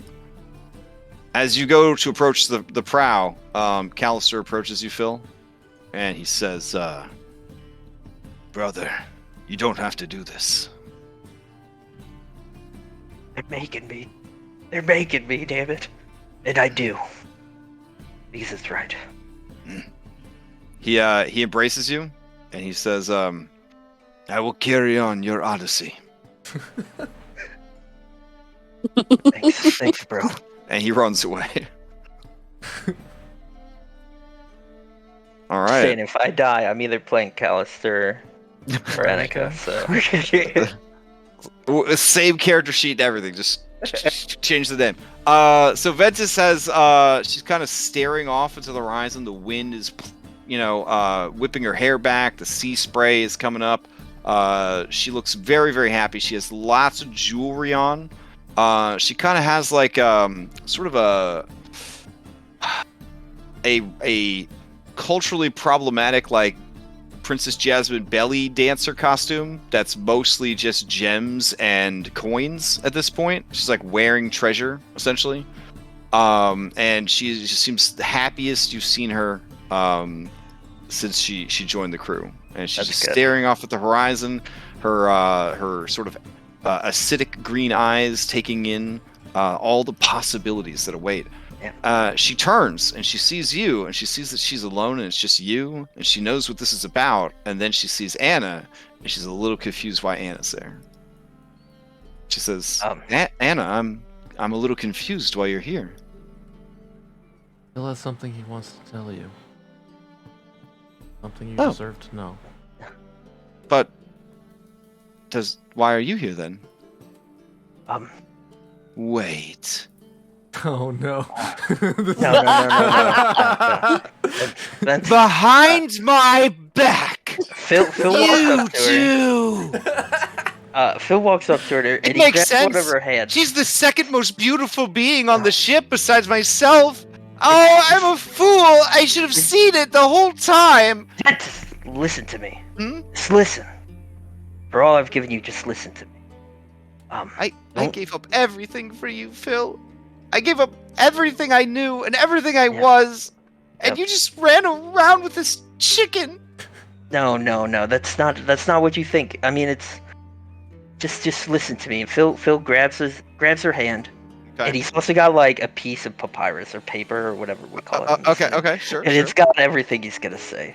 And he's gonna say, "Look, for all I've given you, I need you to just listen to me until I've said what I have to say. There's some things you need to know. I do not just belong to you, but I belong to others as well. Just as the apple does not fall far from the tree, I walk in the footsteps of my father. Though I walk in his footsteps, I do not follow his path. While there are others who hold my heart as you do, I refuse to make his mistakes. Thus I speak to you truthfully and full of love. You need to know, my father once loved a dragon, and her name is Hexia, and I am destined to destroy her. Hexia's love of my father possessed her and embellished her greed. She killed my mother and the mother of my siblings. This is unforgivable, and for it I will slay her. But to continue what we are doing, I must know that you will not follow in her path.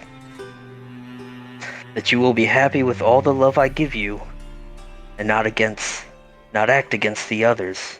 And this big heart, and he kind of touches his heart. I have these two beautiful matching rings, and I'll show her the rings. Mm-hmm. And I would like to share with you. They're 1,000 gold each, right? Yeah. Oh, okay. But know, by accepting this ring, you accept what I have to give, and promise me that that is enough.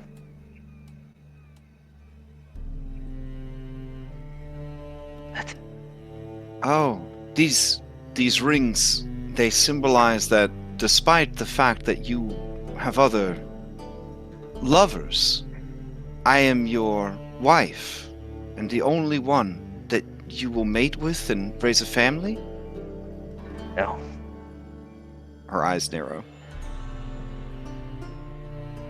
Then what do these rings symbolize, other than my willingness to let you do whatever you please? They symbolize that you love me for me. And that in return, I love you for you, and that's enough.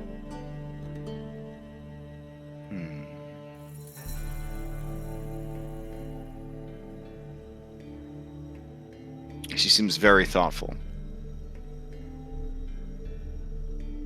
Now, this arrangement goes both ways, then? Yeah, of course. And I mean, we could bring others in too, together. I'm totally down for that.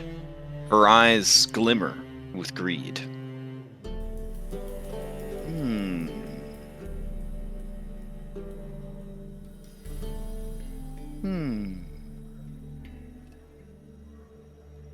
And any tribute or offering given to me by my other lovers, is that something we need to share, or...? Only if you feel like you should share it with me.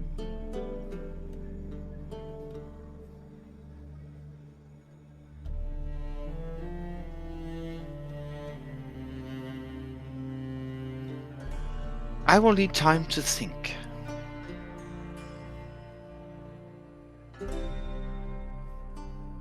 And you hear like the crunching of bone and like the rending of flesh, and she turns into dragon, and she,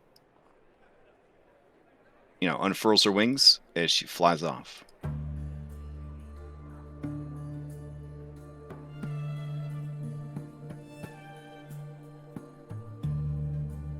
The ring's still in your hand.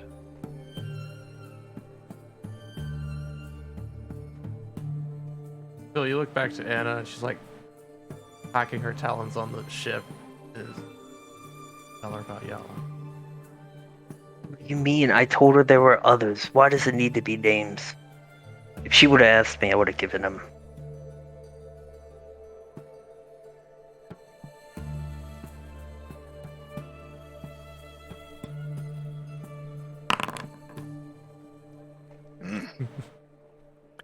All right. And I know dragons have incredible perception. So you guys see the distant silhouette as she kind of flies off into the horizon, and thus the first day of travel ends, and you have one more day before you reach the island of Yonder. All right, you will need to make your preparations. Yeah. I feel like I know Chandras would give us his usual briefing, but beforehand I'd probably go talk to him and be like, so did you, I know you primarily served past us, but did you interact much with the Order of Sidon? Oof, that is oof. Maybe I should stay on the potential combat map. Oof. All right. Yeah, you two need to get out of here. We got another dramatic scene. This is this is what the prow of the ship is actually for. It's for dramatic scenes. Oh, thanks. So yeah, you ask him that, and he goes through a series of kind of nervous ticks, and then his jaw kind of works. And let's see. Oh, why can't I show this Hypatia? Oh, this is the old Hypatia. All right, they got bjorked. All right, hold on. You know, the Medusa in the Sunday game, we had to clone their character sheet. They had the same thing happen. I don't know if it's like a Medusa thing or what. All right, so yeah, you drop this on him, and he looks like he wants to lie about it. But he stares at you, and you see like resignation like on his face, and he says, I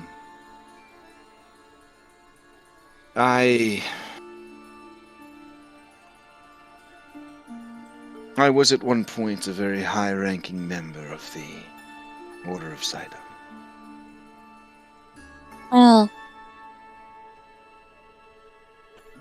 You know, I think my brother still is.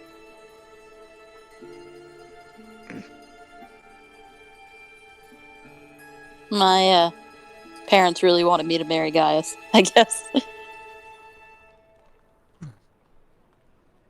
Well, that was maybe a joke of bad taste. I won't make that joke. He does kind of like narrow his eyes when you mentioned that your brother works for the Order of Sidon. And wait, do I have the student's name? Hold on. All right. Is your brother's name?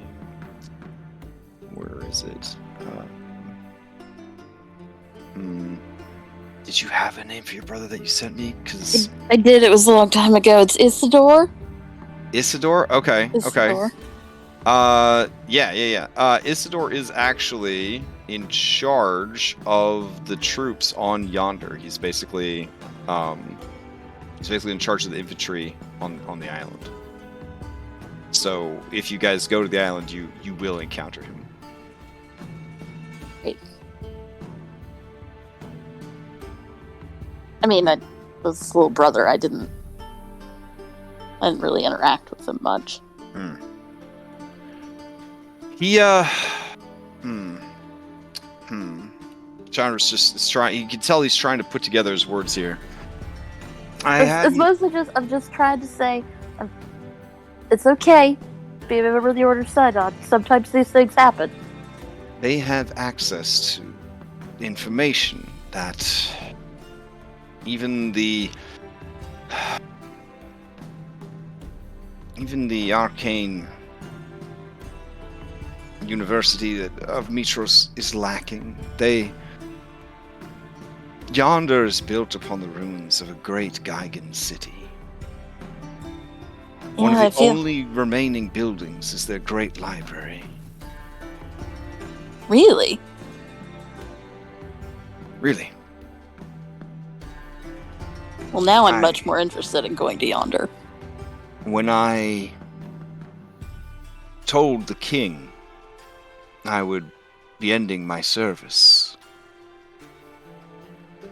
he and Gaius offered me a promotion. I was to be the lead researcher for their arcane studies out of the ancient library at Yonder.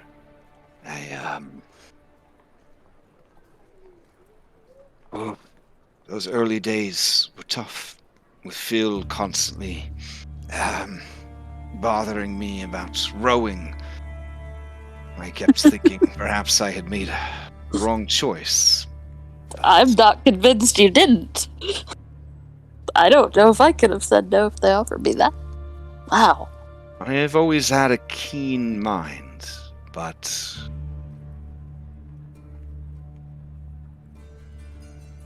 I am a fool for love.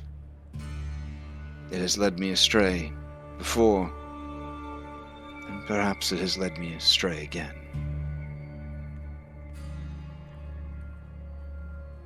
But I know that when I walk with you, I feel at peace. And when I don't, I am adrift.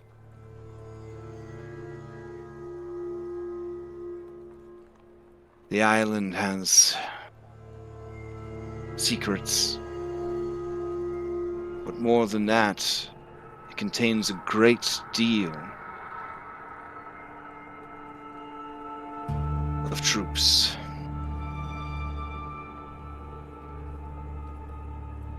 It is the forward guard for Sidon's army,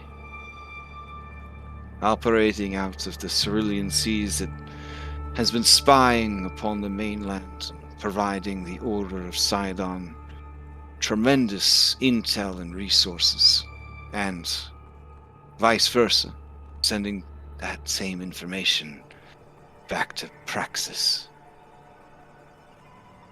Yes, I know we have to go there, but I don't, not really sure what. The Spites are a powerful ship, and are equally powerful allies. A direct assault on the Isle of Yonder will mark the end of our Odyssey. There's simply too many. Sounds like. Not to sound like that fool, Kyra, but there. Well, I should just tell everyone, I suppose, so I don't have to say it twice. But know this. There may be questions about where my loyalties have lain. I myself have wondered that. But one thing I know, more than anything else,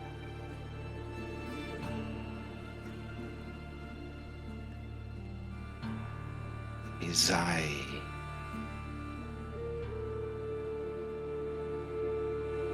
And as he gets ready to say something, Zamorax kicks open the door. Oh wait, you guys are up here. He kicks open this door, and he's carrying like the fucking tri-footed easel and like the fucking spreadsheets and all that. And he's like, and Chandris looks over at him and says, Zamrox, yes, it's almost time to deliver our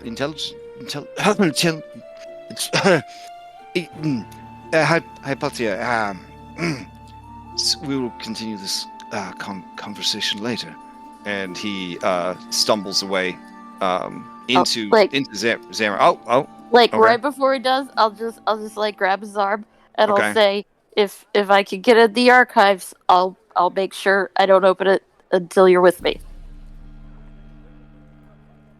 His face blushes purple, both at your touch and at this incredibly generous sharing of knowledge. And he says, That's the most romantic thing I can think of to "Oh say. yeah." And he says, "Thank you. It means everything." And as he starts to walk with Zamrox, you hear Zamrox kind of go like, and like elbow him, and he says, "It's nothing. It's fine. We were discussing academic things related to the library." Yeah, and so they head off to set up their presentation.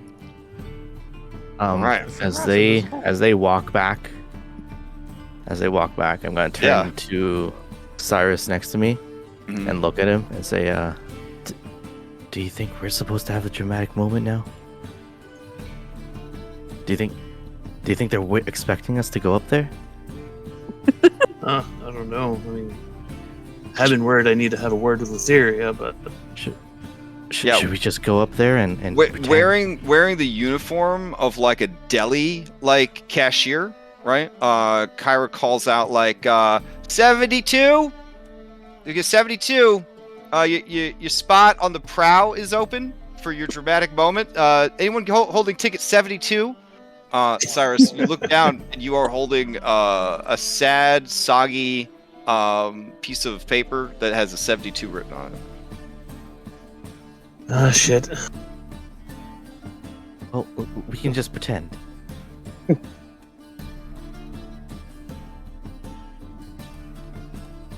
And Anna, one of Moxena's snakes, is just kind of chilling next to you, and it's like, man, this shit's crazy today. And it kind of just looks up at you, and it looks at Soul, and Soul tummy growls, and it looks back at the drama. But it's not always like this when we're away.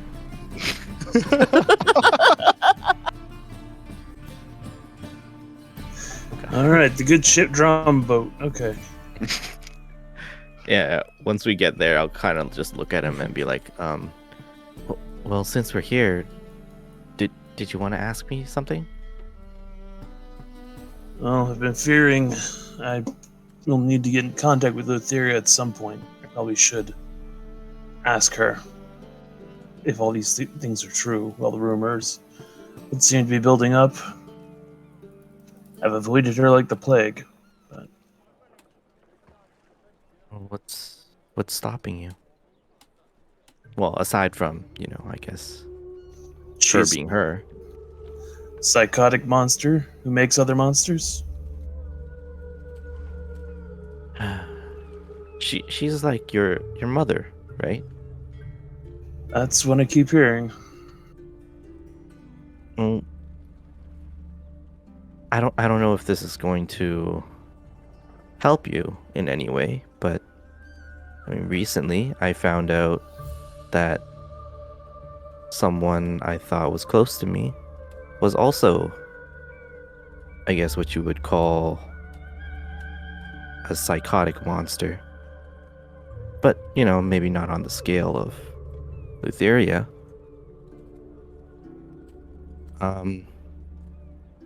So,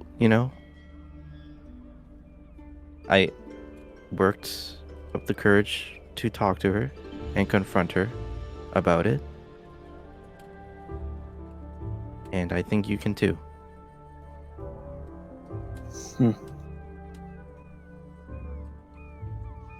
Must be Nissa rubbing off on me as far as her ideas of closure and emotional issues. You know, Lutheria is really not that bad to talk to.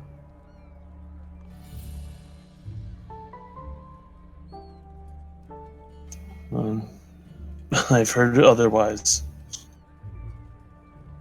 Well, I guess you'll just have to find out yourself. Do you know of any particular way to get in contact with her? You know, you've had recent incursion with her and seem to have a newfound interest in her. Well, Crash, when I prayed to the statues, did I hear anything from like a response or? It was more a feeling, like if you were a child in a loving household instead of, a region, of coming home from school and knowing your mom is there, but she doesn't like seek you out. Like you hear her in the house, like kind of like humming to herself and tending to the house or talking to someone on the phone or like getting dinner together. But they didn't, it's not like they came to seek you out. Like you could sense her presence, but not her interest, if that makes sense. Mm-hmm. Yeah.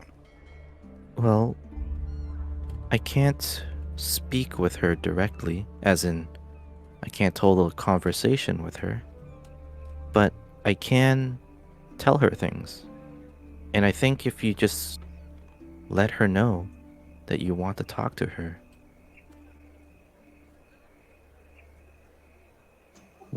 It wouldn't be long until she found a way to talk to you.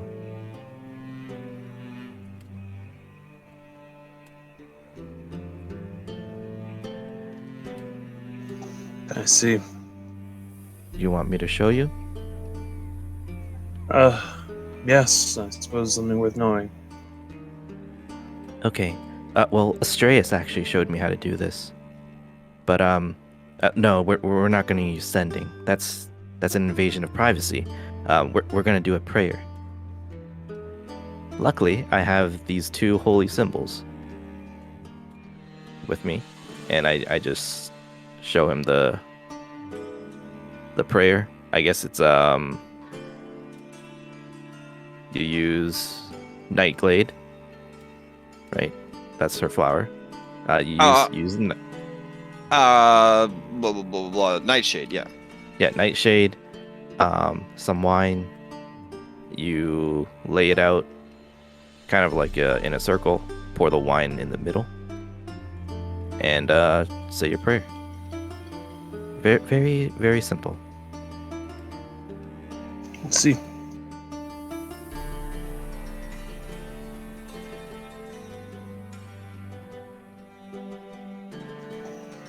So, I guess when it comes to twilight time of day, I'll try to perform the ritual in a closed room.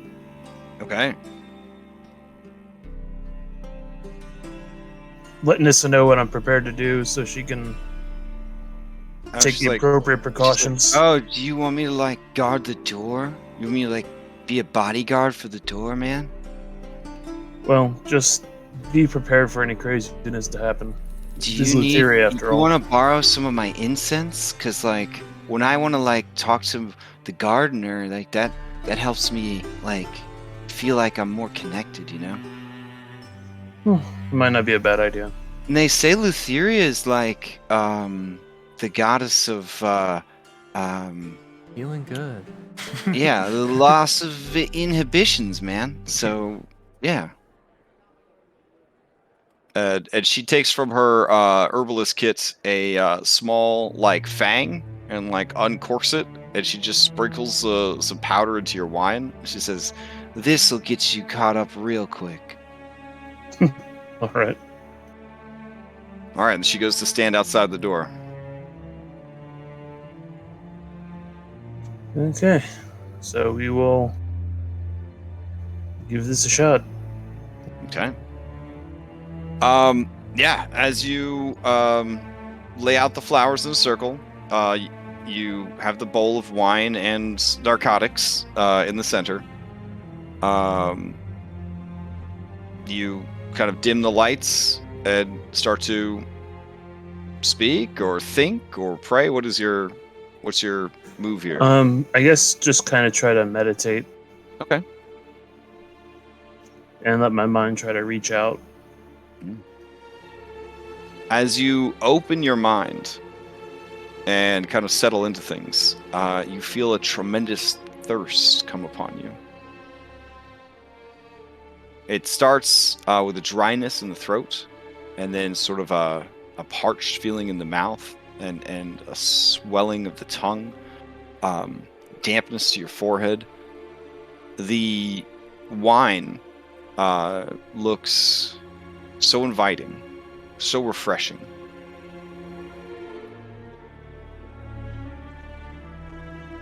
I guess I'll take it as a sign and take a sip from the glass. Okay. As you do, it tastes sweeter than any wine you've ever had. In many ways, the only thing that has ever felt more satisfying to consume is the essence of the monsters you've been slaying. You feel your tongue kind of loosen up. You feel your mouth regain its normal function, and the wine just kind of trickles down your throat, and you feel a burning sensation in the center of your forehead. Do you hold on to the wine? Do you set it down? Do you drop it? I'll set it down. Okay. Use my mental fortitude to kind of maintain my composure and set it down. The bowl wobbles and shakes and makes a cracking sound as if it is about to shatter. But the surface of the wine never ripples. In fact, it is as smooth as the mysterious seas outside of the island of the Ant. You see the face of Lutheria looking at you from the other side of that pane of reddish purple glass that is the wine. Her third eye, the kind of bulbous blood red one on her forehead, darts about before finally settling on you. But her human eyes are locked on you in a look of pride.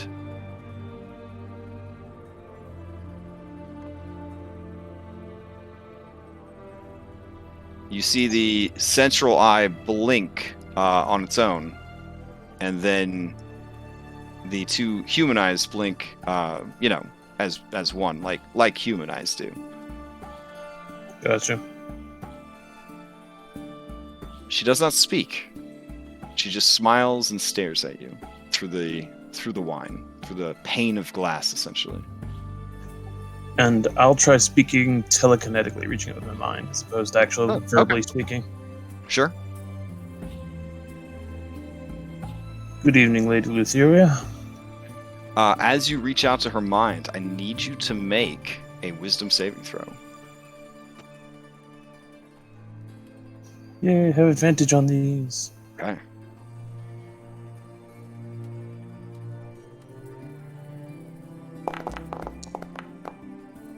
Oof. Horrible anyway. Yeah, it is nothing but roiling madness. If you attempt to connect to her mind, your mind will be unmade and unraveled. Gotcha.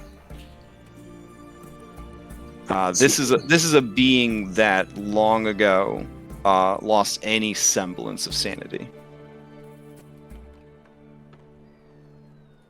And you hear from the bowl sort of a distorted voice, and it says, No, we don't want you to break yourself. You're not ready yet. Not for that. But I'm ever so pleased that you would call to me.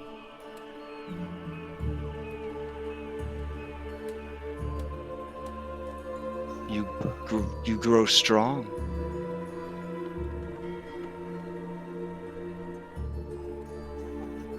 I need to find some truths, and unfortunately, you're the only one I can turn to. Oh, unfortunately. Now I feel like a last-ditch effort instead of your first pick. No, I just know you are the source of the knowledge that I seek. So, I'd rather go to the source than try to find from others. Oh, well, what are you seeking, pet?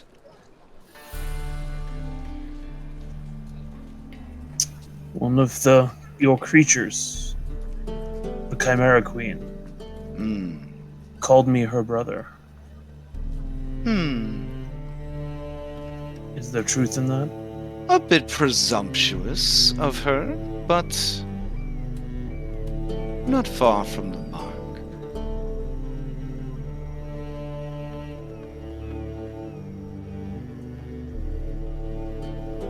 I just seek to learn what is my connection with you. Oh, do you? Oh, do you want me to be your mommy?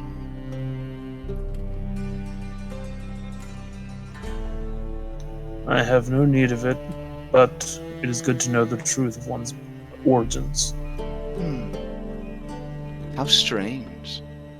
It is not often that the sword asks the fighter to be its father.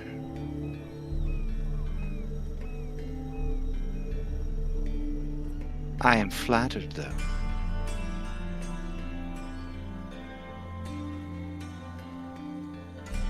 So, you think I am a weapon of yours? I recognize my own work. Am I just some tool to clean up the messes you've made here?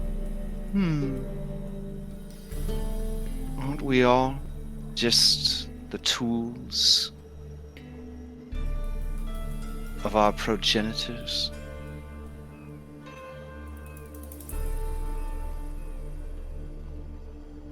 It's better to have a purpose than none. So many wander, stumbling through life, lost, confused. But not you. I made sure that you would always know your purpose.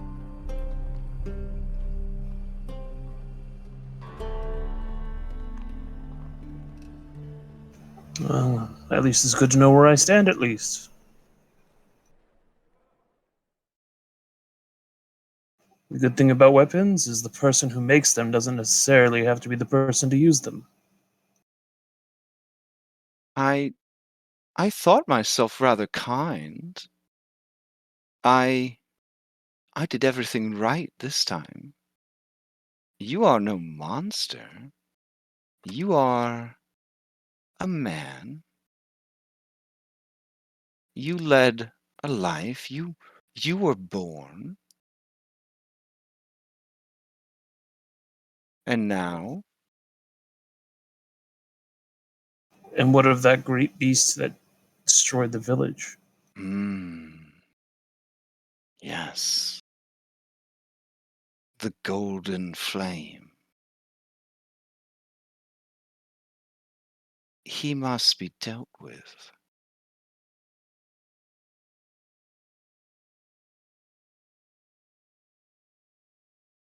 Of all the beasts I've set you upon, he is the one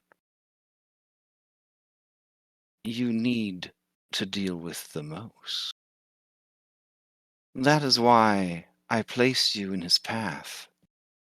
I gave you things so that he would take them away to motivate you. Has it worked? It may have at first. No, I'm not so sure.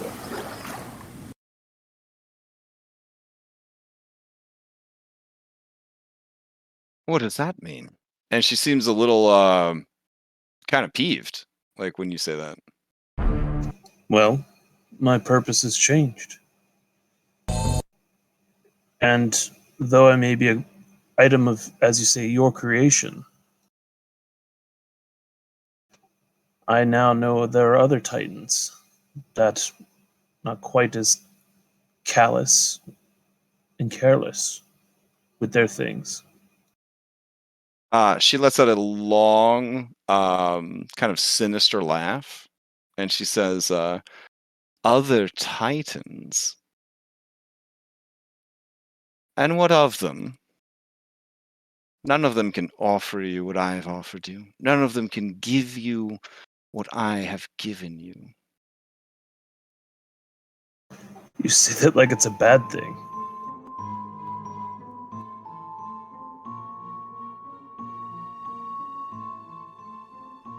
You've given me nothing but pain. I have given you strength and purpose. And, I mean, let's be honest. As far as monsters go, you are delicious to look upon.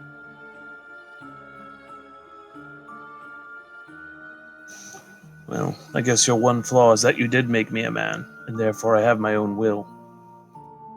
Exactly.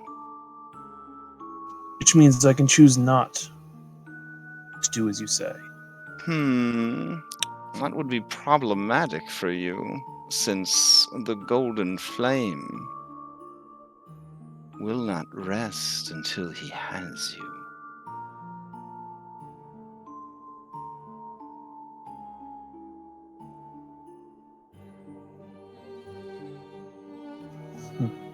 And now, you again have things to lose.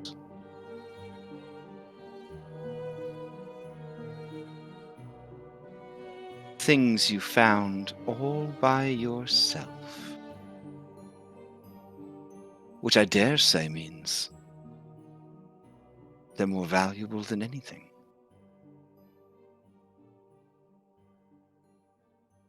Well, I'd be polite to you because that is what you are due as your station as a titan.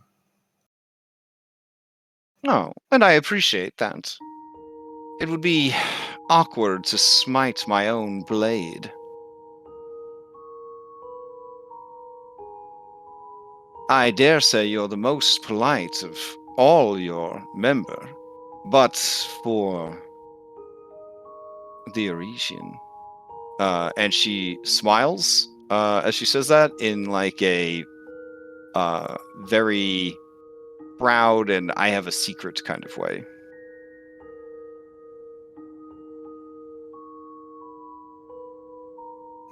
Just remember that none of us here trust you. Oh, you'd be fools to trust me. But at the same time, you oppose my brother, so you are unquestionably fools.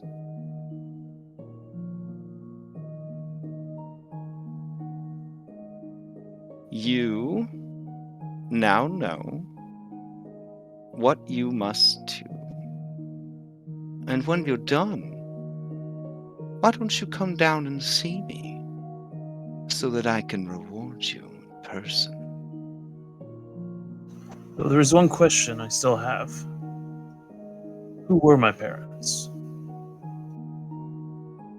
Oh, they were a barren couple who prayed to me over and over and over and over and over again for a baby. So I gave them one.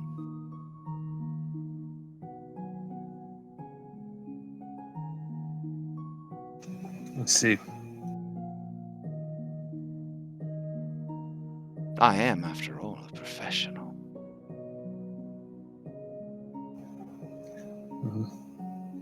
Again, thank you for your time, Lady Lutheria. Thank you for your service. And the bowl just cracks, and the wine just goes everywhere.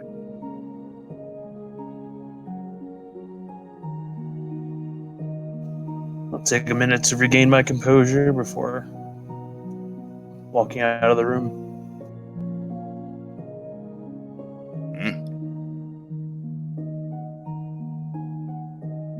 And anybody else who sees me for the rest of that day will see me with a very stern, kind of unsettled look on my face. That's funny, because anyone who sees Phil in his cabin sees this.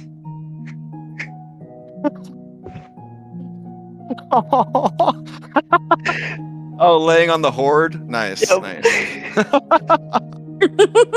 Well, you know she's coming back because she left the money. I mean, you know she's Yeah. coming back 'cause she left the money. She's gotta come Yeah. back. Hypatia's just daydreaming. Daydreaming. Oh, about the Geigen library? Yeah. And like the dates that might happen there. Let's see. So, sailing time. We'll ground ourselves in our routine. Here we go. There we go.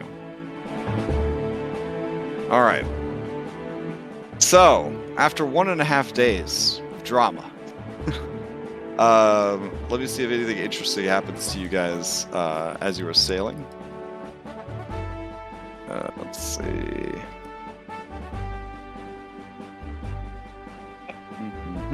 Music. I honestly feel like enough stuff happened to you already that we probably don't need to roll on the random sailing encounters table. But it could be the chest. All right. Yeah, it could be a sea monster though. All right, man. You guys really don't want to go to Yonder. Okay, hold on. I don't speak for everyone. I don't need the money anymore. Aw. Let's see. All right, sailing stuff. Blah blah blah. Here we go. Generate. All right. Beautiful sunset. No clouds. Decent wind, but not very fast. Okay. So that's not too bad. All right. Setting up on the deck of the ship, you see Chandris and Zamrox, sometimes called Zamrox the Box Blocker, and they are setting up for their presentation. All right. You see Chandris and Cabbage and Kyra are doing like rock, paper, stone, or rock, parchment, stone, trying to figure out who is going to go first, whether or not Cabbage gets to read any lore or not. So, I don't know if anybody wants to intervene on Cabbage's behalf, but looks like Kyra has a mischievous glint in her eye. So, see, nobody really liked Cabbage. I like Cabbage. See, I have. But I also like Kai. All right, let's see what we got here. I like Mary more. She's my. What? I don't know what happened To who? to Terry. Or Too much emotion. Oh, One- did Rosette get disconnected? In one session. I mean, she, No, she posted a thing oh no. that her internet disconnected. Oh, dang. Right when I heard a region. Oh, dang. Yeah. That was pretty. Yeah. Well, Oh, I she got a missed dip. out on- I got a dip. Let's see. Yonder. Yonder is. God, it'd be so nice if these things were like in alphabetical order. All right, this is the constellation of the Geigen. Since Cabbage's actress is not here, Kyra wins by default. So we just throw the fucking kobold in the ocean. There we go. And Kyra says, "All right, gather around. out, and I will tell you the story of the constellation of the Geigen. It's a little on the nose, because Isle of Yonder, it was like the capital of the Geigen Empire, but you know. In the stars to the east, you can see the Can we figure... remove the Themis map? Oh, yeah. Oh, I got everybody just on the Ultras right now, but yeah, it makes more sense if we head on over to the wider world so we can actually look at the star map. There we go. Let's see. Trash can. There we go. Alright. What do you think these circles mean on my star map? Those are the camps on the Themis. Get him out of here. Alright. Let's see. Which one of these looks like a Geigen? Yeah, good one, Anna. Good one. Yeah. Definitely a Geigen. Kind of looks like a spider, but yeah, whatever. Okay. In the stars to the east, you can see the figure of a 6-armed, one-eyed giant, the Geigen. When the Dragonlords first arrived, there was much strife between the newcomers and the native races of Thylea. Blood was spilled, but none reveled in the slaughter of warfare as much as Esther Archelander, who was the general of the Dragonlord armies. In one brutal battle, he wiped out every Geigen warrior to the last. After the massacre, the children of the Geigens prayed to Sidon and Lutheria for protection. Moved by their plight, the Titans rallied the centaurs, the nymphs, all the native races. They attacked the settlements of the Dragonlords and the settlers across the islands and mainland in retaliation for Esther Archelander's crimes. And as you know, thus began the First War.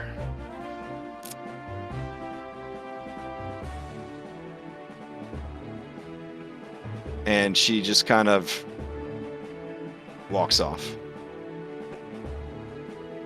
And Chandras watches her go, and his face is kind of stern, and his eyes are very watchful. Then he turns to everyone assembled and says, it's good that the constellation in some manner had something to do with the actual island this time. Yonder is the base of operations of the Order of Sidon. Sidon's seat of power is the Tower Praxis, located at the furthest extent of the seas of Thylea. But Yonder, located here within the Cerulean Sea, gives him a strong base of operation to spy upon and manipulate the goings-on of the mainland. He has taken under his banner some of the most influential, intelligent, and charismatic individuals you could find. They are the ones who have pushed his agenda on the mainland, led by his son, Hergeron. And Zamorax flips the page, and there's a big picture of Hergeron that Zamorax has drawn. It's very good. It's a very good picture. And you guys recognize him as that big nerd from the Great Games. Hergeron is the true leader of the Order of Sidon, and he calls Yonder home. those of you amongst our number seem to be big fans of one Yala Titanborn. Hergeron is no less powerful than she, except rather than focusing on strength, he focuses on his magics. He is unquestionably one of the strongest wizards in the world. Working directly for him is your old friend Gaius, Commander Gaius, who is both the right hand of the King of Mitros and also the leader of the Order of Sidon, Hergeron. It puts him in a very powerful position to manipulate the king and those serving beneath him. Gaius was instrumental in Hergeron's machinations to convert and win over the strongest and most influential people in the city of Mitros. When Sidon began to provide the Order of Sidon with dragons, well, recruitment skyrocketed. The opportunity to become a Dragonlord was hard to pass up. King Acastus, of course, first among them.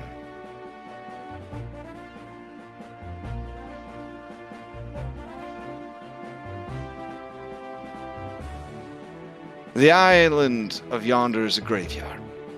It is built upon the bones of the Gaigan Empire. It is a site of a tremendous massacre. As our friend Kyra alluded to in her story, it is where the genocide of the Gaigan people took place. What she left out in her fairy tale was the truth of the matter. That nearly every Gaigan on the island was murdered. Men, women, the elderly, the sick, the infirm, the unborn, the children. Scant few were able to hide from Esther's bloodlust. As such, the island is permeated with their vengeful energy and spirits. You would assume this makes it a dangerous place to build a fortress for war. But the Order has many powerful spellcasters working for them who have managed to harness the power of these spirits and use them as a power source.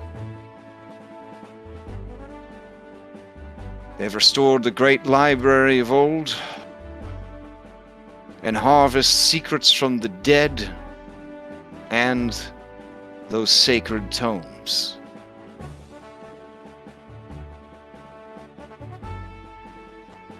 On the island, Commander Gaius waits. The war draws near, and he has left the mainland to help attend to matters of preparation. His dragon will be there as well. Argon, she is called. Ugh. What I want to impart to you is this. We know, or at least we suspect, that the missing piece of the Antikytherian is on Yonder.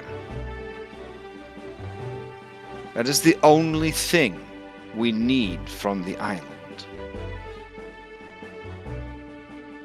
Despite our ship's great size, despite the strength of our heroes, we cannot take the island. It would be suicide. We need...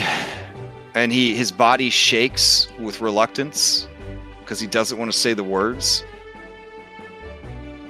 And he looks over at Kyra, and Kyra is trying very hard to keep like herself together. And she like snorts like a huge snot bubble back into her nose and like wipes tears away. And she says, "Don't worry. You don't have to say it. I'm here, man." And she strides back over and knocks over his easel. And Zamrock's like, "Roar!" He's like chasing like his drawings as they're like flying around in the wind. And she says, "We need a small elite team to sneak behind enemy lines and do what must be done. A highly specialized team that can go in, find the Antikytherian, maybe some cool shit, and get back to us before they ever notice." And Chandras just shakes his head and he says, "Yes, that's what we need. We need an elite team of specialized people, blah, blah, blah. That's exactly what we need. Yes. It just keeps happening. But that's fine. That's... I would like to volunteer myself to join you on your V team. I have knowledge of the Order of Sidon and the way they operate that could prove useful to you. And I would also like to look upon the library with my own eyes."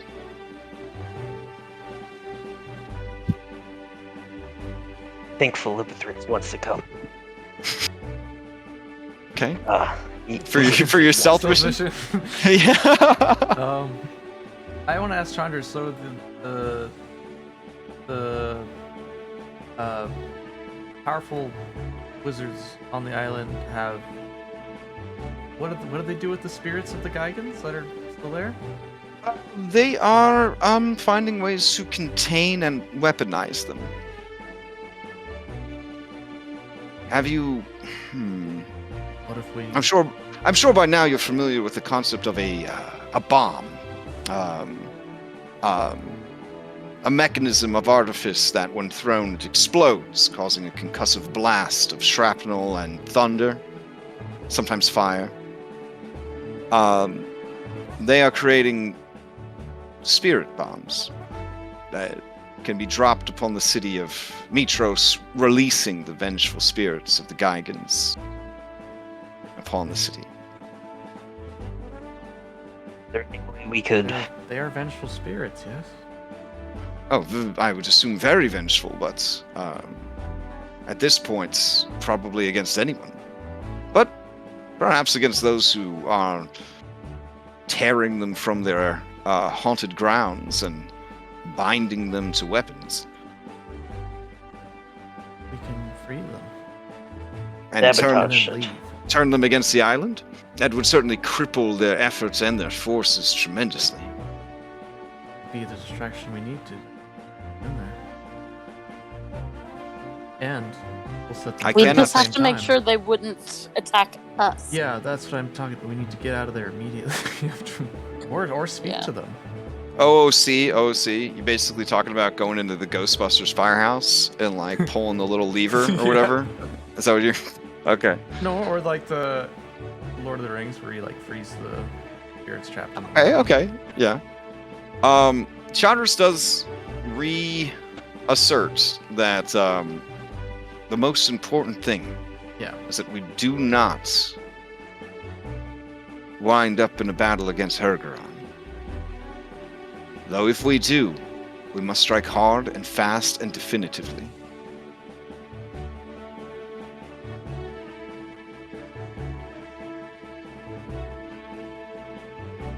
I mean, the Does he possess godlike best wizard resistances? is... I mean, that's maybe going a little far. So OOC, OOC, you guys probably figured out because VTT, open roles, right? You can kind of like mouse over and be like, Jesus Christ, they have a plus whatever. So you know that Yala have a very high strength, because she represents strength. Hergeron represents intelligence. Let's go. What are you doing? So imagine the DC that you're up against if he represents intelligence and he's casted spells on you. Only if he gets them off. That's true. That's true. Action economy. We will Action target his economy. charisma. Yeah. Also yeah, probably pretty so, good. Strength, yeah. maybe. Dexterity? Yeah.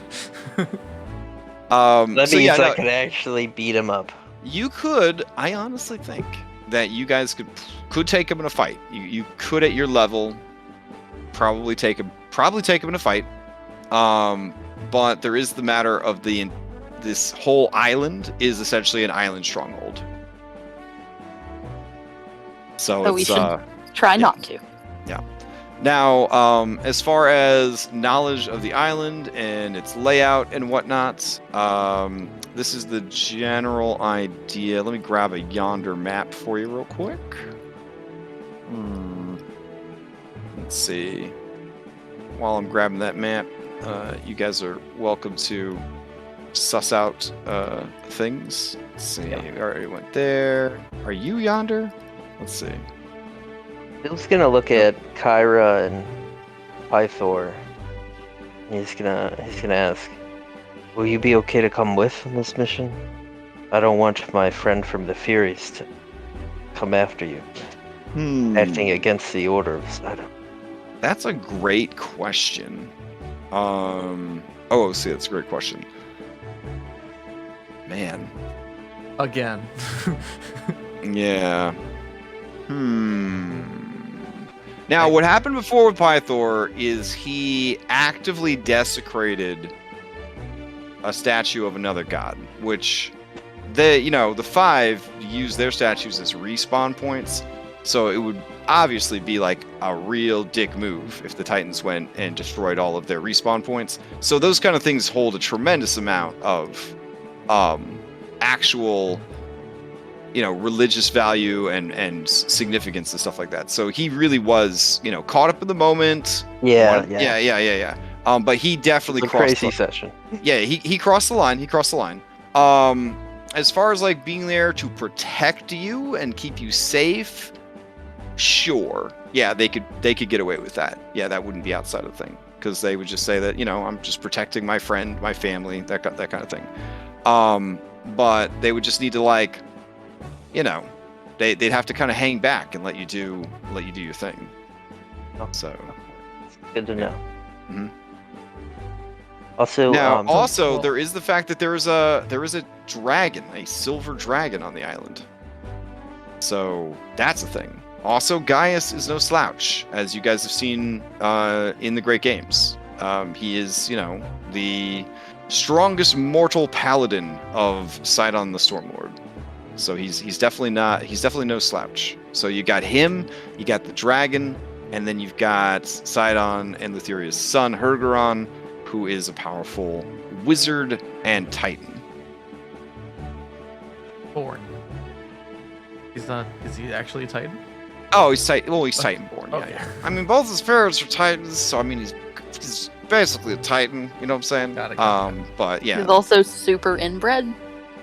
he is super inbred. Yeah, super inbred. He maybe has a couple extra toes. Most of the heavy hitters on the island are worried about Okay, Yeah. we do not Yeah. criticize Yeah. I mean, things happen. incest.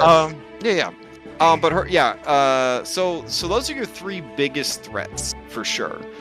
But there is also going to be the lead researcher, which is to say the person that took the job that they had offered to Chandras. Chandras. Who was it? Yeah.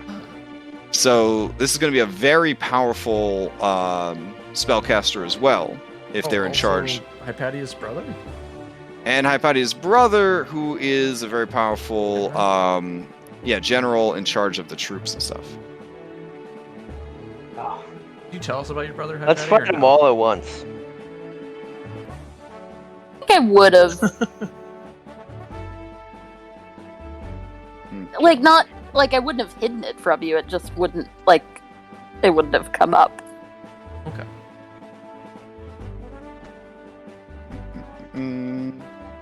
I You don't wanna hate save my him? brother. I just have nothing in common with my brother. I see. See, So like you this wanna person find that him lived in and- my house when I grew up. You want to find him and talk to him?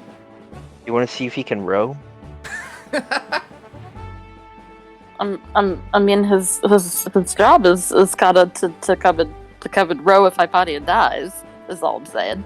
Oh, okay. Oh. Yeah. Everybody's seeing all these extra characters. Okay. Wow. Wait, let's- okay, so I guess we'll just avoid him at all costs. I'm just saying, if we do have to fight and kill somebody, I would prefer it be Gaius. Well, now I feel kind of bad, Hey. like having art already for him if he was your backup character. You saying Isidore, right? Yeah. Okay. Yeah, it's okay. It's okay. We're very liberal with our character. I don't know if you guys remember what Astraeus looked like the first time. The first four times? Yeah. Okay, because, let's see. There we go. Yeah, I mean, I guess I could show the art I picked out for your bro. Hold on. That's fine. I have no art. Okay. Is it God, gonna hope that pose? Hypatia does not die. There it Is is. all I'm saying. Damn. Well, that's pretty nice. Yeah, he takes after your mom in Huh? almost every way. That's the case. If Sirius dies, should I take over Nissa? I mean, if you want, that'd be dope. That'd be a No. dope character. No. That's it. I feel like that's a Unity cleric waiting to happen right there. That's a Unity cleric. Around all the time. But play whoever you want. Maybe just don't die. I don't know. It's pro tip. Yeah, I Yeah, know. yeah, That's yeah. kinda- That's that's what I- fine. That's what I tell Right. myself every Wednesday, that I sob into my muted microphone because fucking Dom was raised by a psychopath. I don't know. I'm just like, whoever taught you to be a DM is a monster. I like it. Good. Playing in that game has softened my heart because I'm like nobody should have to live like this. I work hard all day. I don't need to get my ass handed to me every day. This is there every Wednesday. This is ridiculous. Anyways, good thing. He Good thing. and Yeah. Stone Wolfen dealt with crit cards for like 2 years. Yeah. And while we had those crit cards, you threw a god at us that crits on like a 14. Yeah, that was I a good don't fight. care. That was a good fight. I mean, you were at the Talos the base of Stormlord? Yggdrasil. I mean, it was some epic shit. I mean, come on. He was the god of champion fighters. He's got a crit on a 14 or higher, or 12 or higher, whatever stupid thing it was. Well, 12. I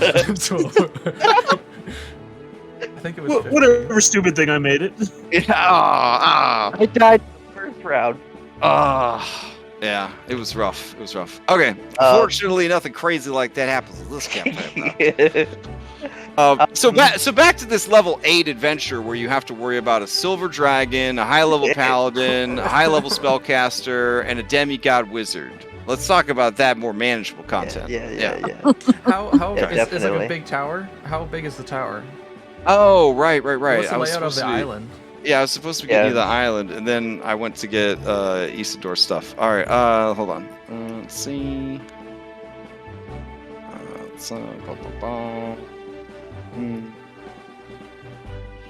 Okay. Go to the map folder, and I can't even recognize these islands by sight. There we go. Kacha! Oh my god, it's a big map. All right.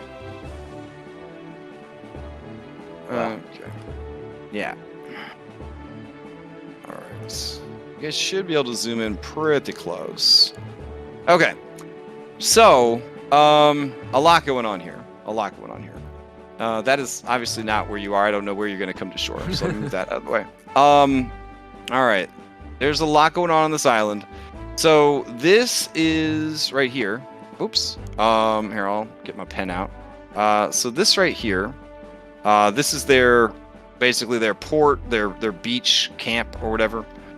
So from here, you make your way up into this interior crater, and there is a big fortress, like military encampment type thing. This is where Gaius would be. And this is where Isidore would be, right here. And then up the hill from that huge military encampment, you see how it goes all the way around the central island, or the central crater type area? At the top of this plateau, in the center of this crater, is where the Great Library is. And then everything else you see on the island is haunted ruins of the Gaigan Empire. So, fortunately, we're not playing in an XP-based campaign. Otherwise, I guess you could just sort of like wander around Final Fantasy style and just grind all of these haunted village locations. But all of these things I'm circling, they are all just like ruins for the most part. The true military power is inside this well-defended crater here, where the only real way in is through is up this river / along this pathway that is guarded by this well-secured place right here. You may have already noticed, though, what's going on to the north. An ancient pathway through the mountains. So there is a way that you could sneak in the back if you were so inclined. Yeah. So there are other ways. There are other ways. Scale the crater, too. Yeah. So there are other ways in, but yeah. Now, it doesn't take much to kind of determine that if they have a powerful artifact that they stole from Mitros, where would they take it for R&D? They would take it to the Great Library. However, if you wanted to confirm this smart thinking with magic, Versi would confirm that now that she's close enough, she kind of like does a little bit of scrying, a little bit of divining. It is in the library, the Antikytherian piece that was stolen.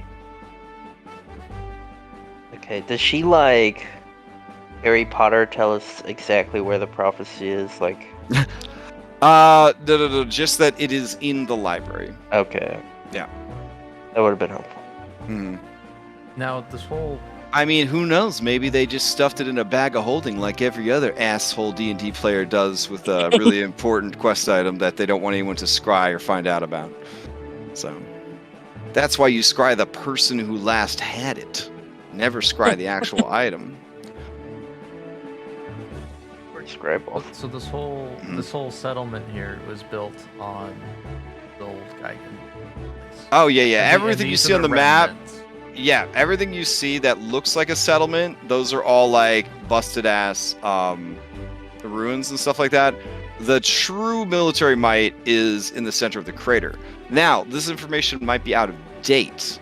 So they may have started to rebuild some of these outlying villages, but Pythor, God of Battle, says that is unlikely because other than setting up a couple of like scout garrisons in these ruins, it wouldn't be very smart to have your forces spread out so wide on the island, especially when you're preparing for a big battle and you want to have all your resources accounted for and all your troops available for training and things like that. But if they did build up any of these ruins, it would more than likely be a small military camp used for surveillance and making sure that they're keeping an eye on the waters as people are approaching the island. So, per Pythor, God of Battle, you may want to treat every set of ruins as if it was a guard tower or a watchtower and be careful. Does Chandras know it? Have they like scavenged each and every one of these villages, or may there be stuff to find in them? For the most part, they've been there for a while. Like, this project's been going on for a long time. And they made it a point to unearth as many ancient Gaigan weapons and magics and secrets and technologies as they could. Honestly, this whole thing feels like a Mass Effect thing. You know, like in Mass Effect, it's like, oh, this planet, it had the Proteans on it, and the bad guys are here. They're digging up the Protean stuff. It kind of has that vibe to it. Like the bad guys took over this ancient, basically grave site at this point, and they're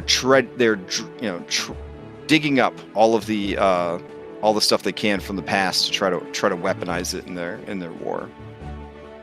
So, which is a little jacked because if Sidon really is the creator of the Gigans and the patron deity, the creator deity of the Gigans, he's basically allowing these people to come and dig up their remains and weaponize them. That's why I want to talk to these. Yeah. But I mean, I think Sidon continues to impress. On us what a total douchebag he is. So, not too much of a surprise. So yeah, you with this knowledge, you kind of figure out what you're gonna do next. Now this bay, oof, you do not want to go into this bay. This is loaded with warships, like a lot of fucking warships. A lot of like they're jam packed in there. That would be this frontal assault would honestly, I mean, I can pretty much just tell you mathematically it's just not going to work. Especially if they catch sight of your ship. This is another like Themis situation. If they catch sight of your ship, they might even send out ships to chase down your ship. Now that could be a way to draw out Hergeron, because Hergeron is not Sidon. Hergeron might think that his magic would be able to sink the Ultros. He might take the bait and go after the Ultros. So if you are looking for a way to pull him away from the island, that could work. And I'm giving you this information not as your GM metagaming with you, but just to sort of succinctly sum up the tremendous amount of smart and talented NPCs you have on your ship. Rather than roleplay out each and every one of them, giving you advice. This is kind of the condensed advice of the whole ship. So Hergeron might see that as an opportunity to take some strong ships, chase after the Ultros, and sink that shit. Because he has very powerful magic. In game terms, he's rocking spells much higher than 5th level. So seeing an opportunity to sink the ship before the war even starts, oof, that'd be hard to turn down. Now, would that lure out Gaius and Argon? Definitely not. Anybody who knows about dragons, they know you don't go near anything that could be firing ballistas at you. Ballistas do a lot of damage, and dragon is an easy target. You fire enough ballista bolts, you will hit the dragon and mess the dragon up pretty bad. Plus, he knows that you guys are strong. Like, Gaius isn't an idiot. Like, he's never thought you were weak. Like, that's never been a character flaw of his. He's never thought you were weak. But he doesn't like you. But he does acknowledge that you guys are very strong. So he would not send Argon after you. So you're saying if you have a lot of dragons, you should not approach ship.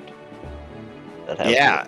You could you could go back in time and let the writers of a certain TV show know that. That would probably yeah. Okay. Yeah. And I know you're doing a lot. You have a lot on your plate, but did any of our NPCs level up? Help inform. New abilities? Yeah. I could poke around at that while you guys are discussing strategies. Okay.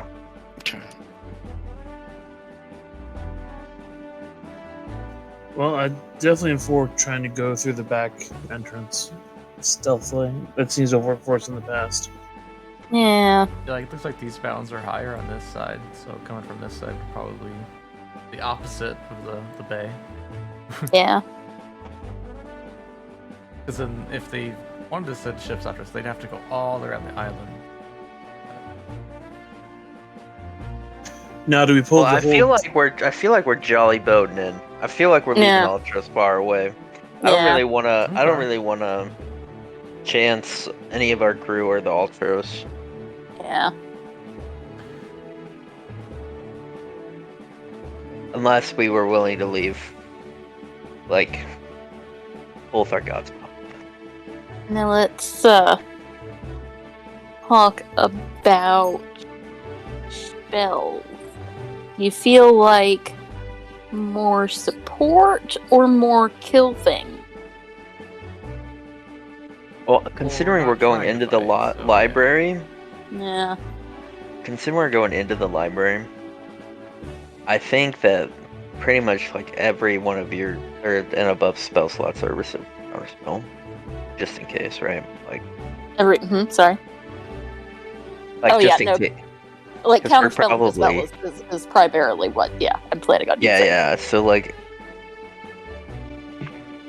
And then maybe something like long threader, so we can move quickly. only one person though. That's the problem with a lot of the lower level supports. Don't you get It's only more one... if you upcast it, or does it last longer? Oh, you do. Let me see.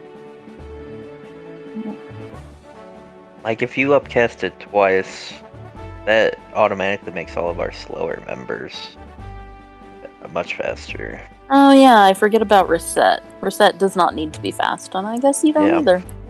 Yeah, I don't Let's really see. need to either, but it kind of depends on the situation. You know, Unless it you're actually close doesn't enough to say. fly You from actually one can't upcast Longstrider. You just have to Oh, you cast can't? it multiple times. Yeah. Well, even just like 2 dips on yourself and Anna could do a lot. Yeah.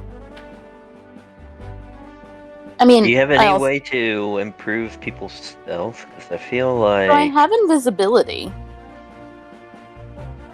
that will give that- one of us advantage. Yeah. And some of us need advantage. Yeah. Yeah, I'm not a dexterous character.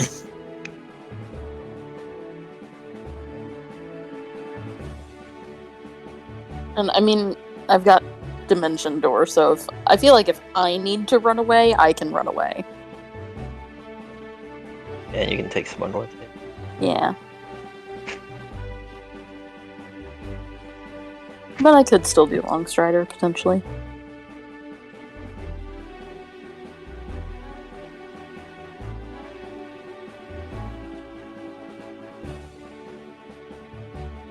You feel like non-detection or sending would be helpful? It's a non-detection, like it's not a long Yeah, cast. It's just an action, but it lasts 8 hours, but it's just, scrying. It's not, actual stealth, it's just magical stealth. I mean, And again, it's they only one person. I've imagined Ridgrun has some magical wards somewhere on his precious, library. Yeah, but that would be more of a dispel magic thing, I think. I feel like non-detection would not be that helpful. Yeah, unless they were specifically looking for us coming, but Yeah. it's unlikely. Sending might be helpful, though, if we need to, bring the Ultros in and make a quick getaway. Yeah. Yeah, for sure.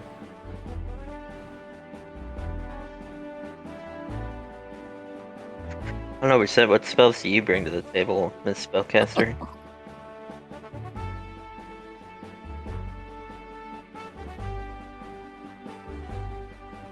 You talking to me?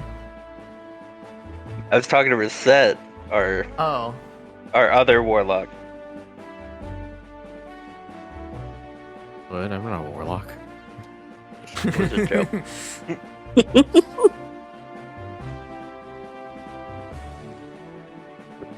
I love that. I don't know what you're talking about. I'm not a warlock.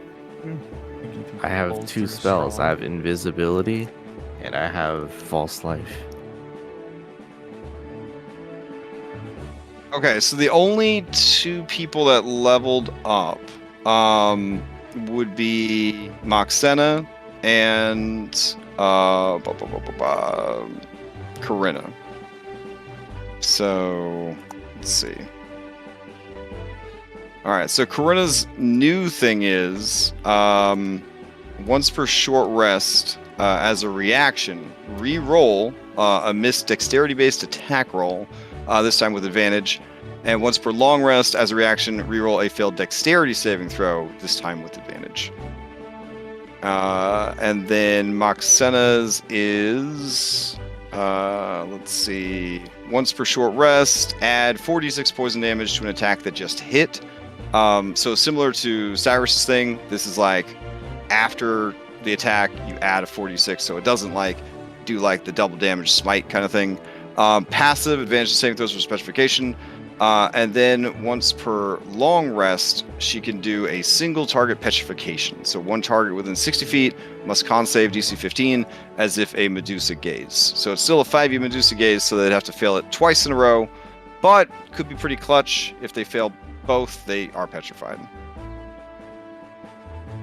Oh man, so I don't can't use Karina's or Guiding Bolt anymore? Oh. Dexterity base? No, that was Indus. Wasn't it? No. Karina's No. was No, Karina was- gave us yeah. take aim. I should I should have taken away her initial one. Hold on. So let me add the initial one back in too. So That in was addition, once, in addition bonus to what she, action, I think. yeah. In addition to what she had before, she has those reaction based ones also.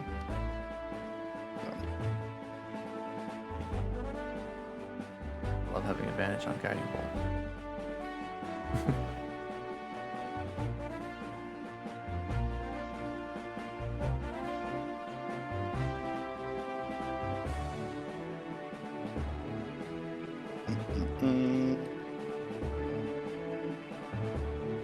All right. What do you guys think of that idea of maybe going to talk to those ghosts that were here?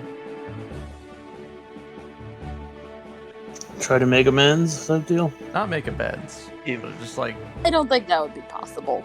Do you have the ability to speak with undead? no. That's why I was asking. Is there, or No. no, I don't think anyone on our ship does either. I mean, I could sending them, but that would be it. Well, I could sending one of them. I think there's a specific spell. Let's speak with Yeah. That's okay. It's like a No, level 1 I spell. don't. It's a cleric one. It's third level. Speak with Is the it? dead. Oh. Bard, cleric. Bard and cleric get it. Yeah. Yeah, it's a pretty powerful spell if you find like the remains of one important thing, give you a lot of information. Yeah, like a lot of utility spells, it's also dependent on your DM, because like some DMs will be like, oh yeah, this person that didn't know anything, but yeah, it can be really, really strong. So similar to like comprehend languages, tongues, things like that. So they can be really good, or in some campaigns they could just be, whatevs.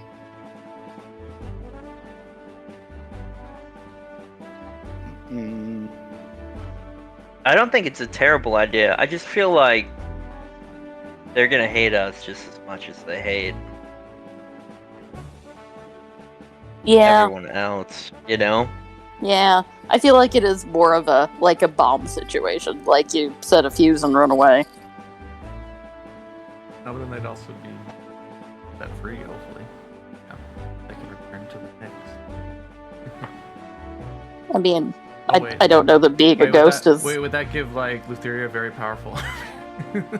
I mean, if you guys need to do stuff with the dead, Don't send me, don't send me, don't send me.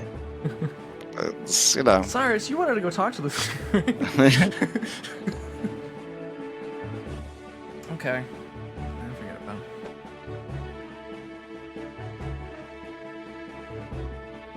it. Try and sneak in there, get the thing, and then run away. I mean, you could do as much damage as you can while you're there, for sure. It's one of those, like, if it was a video game level, there'd be your primary objective, getting the Antikytherian piece, and then there would be, like, all these, like, bonus objectives that would positively impact the rest of the game, but you don't have to do them. But I don't want to tell you what they are, because I don't want you guys to get, like, tunnel vision and try to do them all and get yourselves killed. But there are a lot of things that can be done on Yonder that would be beneficial for the rest of the campaign. But the only thing you have to do to hit the milestone is get the upgrade for the Antikytherian. Crash over here handing us a loaded gun. Just They enough also rope put- to hang they also yourself. put Wards? Are they using them for bombs? That's what they said. Yeah, spirit bombs. Spirit bombs. I mean, you guys fought one undead Cyclops on Esther's boat. So imagine a device that would just drop a bunch of those in the middle of the city. Who comes up with these Did we fight the things? Cyclops? I thought we didn't let him throw up. Oh, I did he never remember. get the Cyclops out of his tums? I could don't have sworn remember. I could have sworn the Cyclops did. He didn't get a second Cyclops out before you killed him, but I think you did get one. yeah, and it was pretty beef. It was pretty tough. So,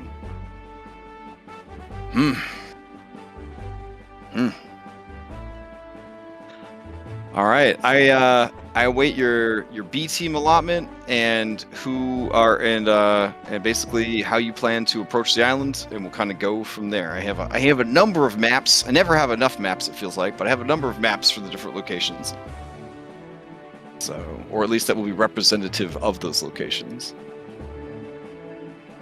Alright, so I guess we really want Kyra, right? Yeah. You like Lucky and Bardic Okay. Inspiration is pretty useful. And that'd be pretty clutch. Okay. Oh, I had a And- question. So remember, Pythor gave us a boon of strength.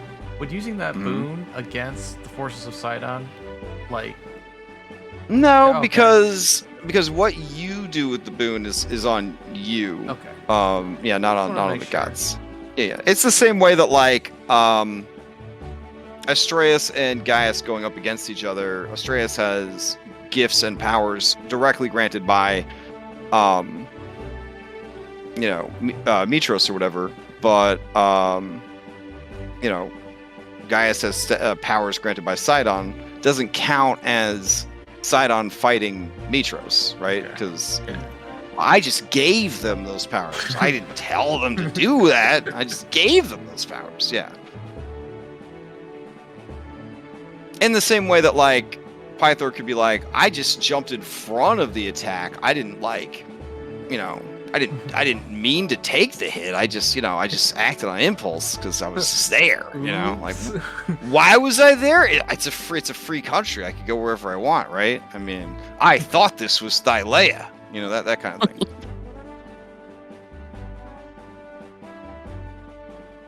Pythor presents a folded piece of parchment, and it just says, "I do what I want." So, yeah. I So We I have think to take Pythor Chandris, handcuffed 'cause- by the Furies. Okay, yeah. What? Chandris is Yeah. necessary. Okay. I promised him a date. We can't not So take him. I promise. I feel like of all the abilities I'm reading, I really think Corinna, in case we fight guys, I kind of want to kill guys. I know. I mean, this is a good place to kill him, like for sure. Like, if you can catch him out here, this would be a good place to I get just want to kill him in secret. him. Look, What do you mean? I don't mean to brag. But I beat Assassin's Creed Odyssey on easy mode, and I'm something of an assassin myself. So, like, it's pretty easy. You sneak in, you assassinate a couple people, they catch you, and then you just murder all of ancient Greece. So it's very That is true. Counterkill. Does our intel tell us what kind of breath weapon his dragon is dealing with? Over it. It's silver. It's We've silver. already Yeah. So know. the silver has two breath weapons, as you learned on Who Wants to Be a Drachmaneer. It has a paralyzing breath weapon, and an ice breath weapon. Is that Do they both Dex or recharge at the on? same time, or is she just too loaded? Let's see. I have Argon Silver Dragon Elite. Okay, what has she got here? Oh, I upgraded her because she's a main bad guy, or not a main bad guy, but she's part of the main bad. She's like on the Sinister Six, but maybe not one of the cool members of the Sinister Six. She actually uses a dice pool similar to Ventus, so she fuels her paralysis and frost stuff through her dice pool. That's sweet. Yeah. And would that be something I have to avoid or withstand? Oof, that's a great question because cold is usually constitution based. Paralyzing is constitution based. Cold is constitution based. Great question. Cariticus, stay on the boat. I mean, there are whiz robes everywhere. That's a lot of fireballs that are going to be dropped on you. It's a lot of I fireballs. saw him. I already see him coming. Yeah. I got I don't know about fire the rest of resistance, my luckily. allies. Okay. So Hypatia, maybe absorb elements is one of your. I already had that one. Yeah, Red, you'll appreciate this this design here. Paralyzing breath. To use this ability, you expend 2 breath weapon dice per creature that will be affected by the breath weapon. So it's a completely So it's super modular, efficient. completely modular breath weapon system. Yeah. And paralyzed, as we all know, is really bad. I don't Really I don't like it. Yeah, especially when there's ads around. Yeah.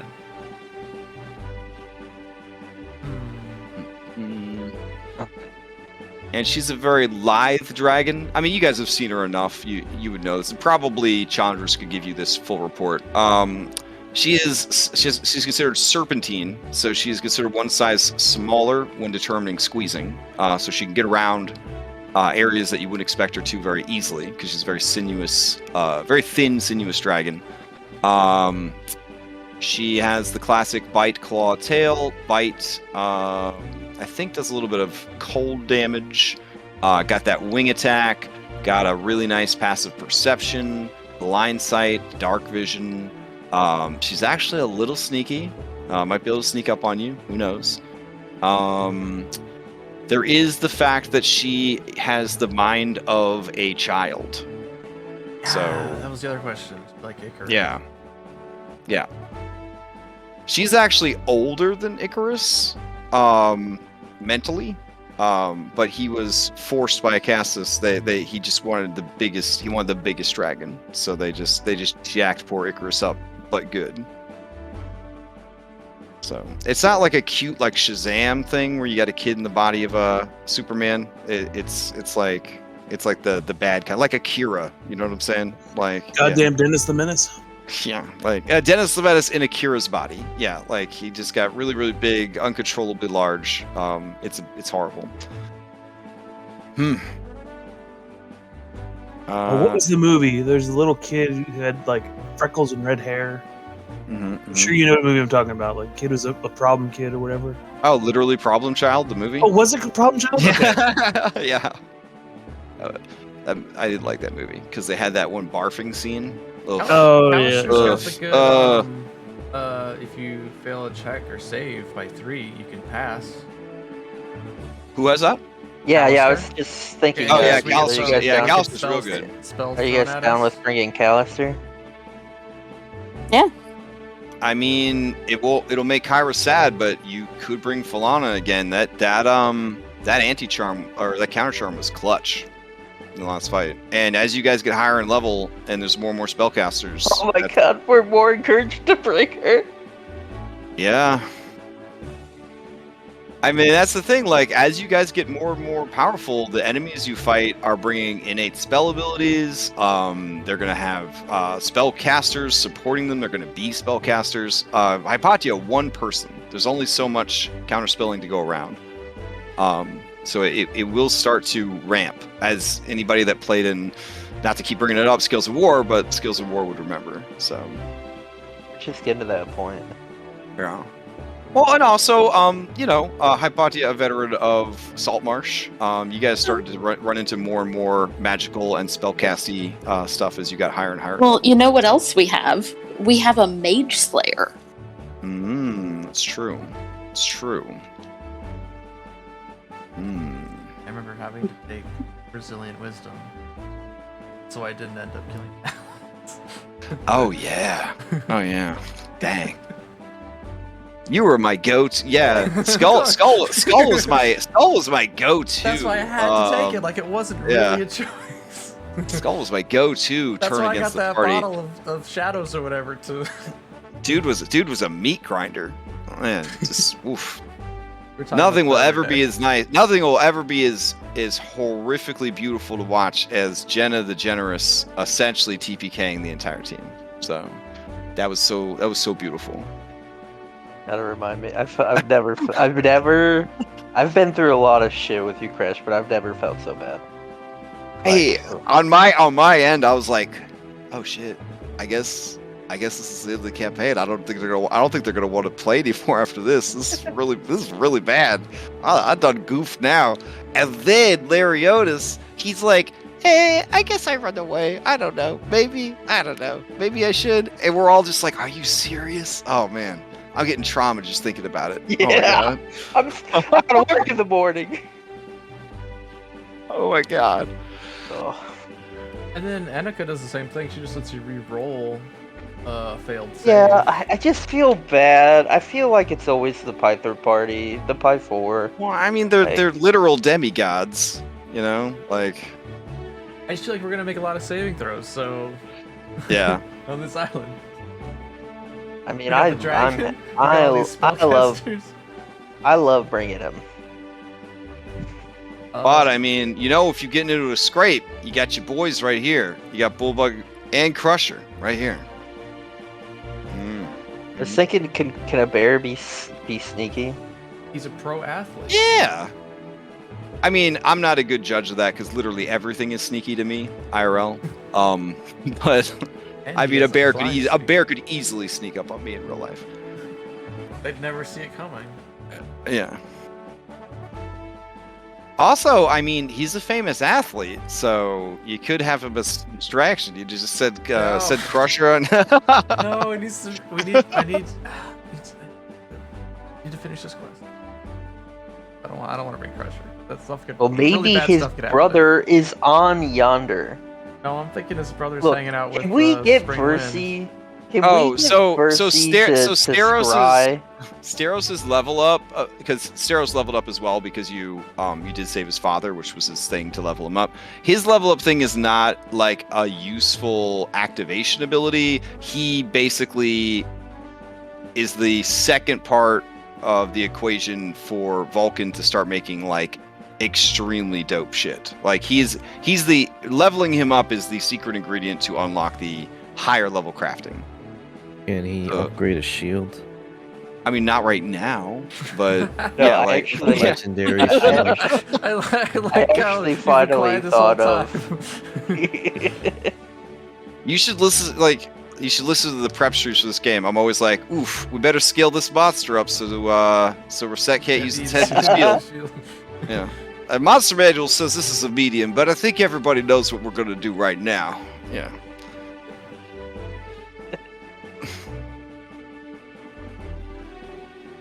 You know who we haven't brought anywhere ever is Lorius. That's all I'm gonna say. It's not true. Ooh, Lorius Laura's brought gonna, him the love. Didn't we bring Laura's him gonna be in good the for this wild? mission. Yeah, we may end up short resting a lot. Yeah. Oh yeah. Well, Lorius- I mean, long resting once you get into the thick of it is going to be tough. Or once you sound the alarm. If you sound the alarm, like long rests are pretty much off the table because they're going to constantly be sweeping, looking for you. Now I know there's rope trick and all that kind of stuff, but they also have people that can detect magic and arcana skills and stuff like that. So that might not be a bad choice. I swear we brought Lorius on one adventure. Well, Lorius had the greatest adventure, which was being your guy's coach during the Great Games. He went to jail for He that. saved Reset in the vase thing. Yeah. Yeah, I'm down with bringing Lorius. I'm also interested in what we have to do to. level Lorius him just up. doesn't have much of an arc to level up is the thing. Like he's pretty happy with his life as it is, Like I mean he's just kind of living life, He's just enjoying the ride. So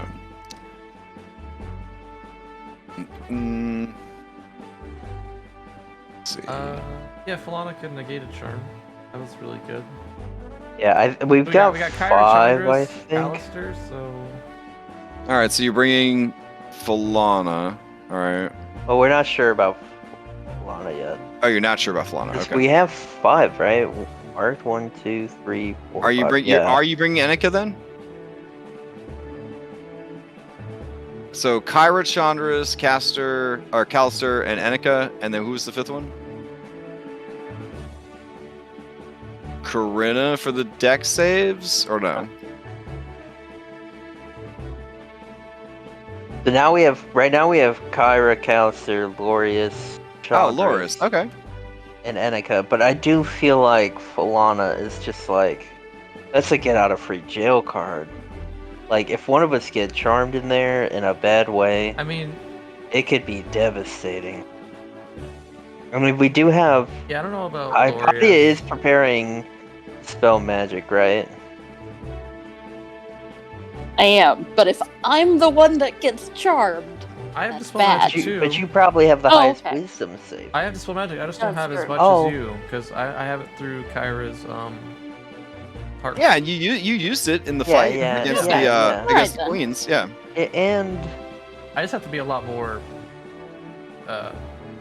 aware of what I'm using on, because I only get one. do we have access to any like restoration? I do not. Great Restoration, that's level 5. We need to beat this mission first, Okay. then we get it. Oh, dang! You get a cool spell like Greater Restoration. I get to add an extra die to my critical. Marshall. I mean, that's still pretty good. Don't worry. I'm working on stuff to. Yeah, I know, to I know. Yeah. I'm working on some pretty exciting stuff actually with 4th edition abilities coming back for 5th edition. It's looking pretty spicy. Pretty excited about it. Anyway, Nice, I nice. think I watched Matt Colville's video on 4th edition, and it gave me the jitters. I think Falana over Lorius. I just don't. That 3, because you're the one that spends a lot of hit dice, Phil. I know that's really good for you.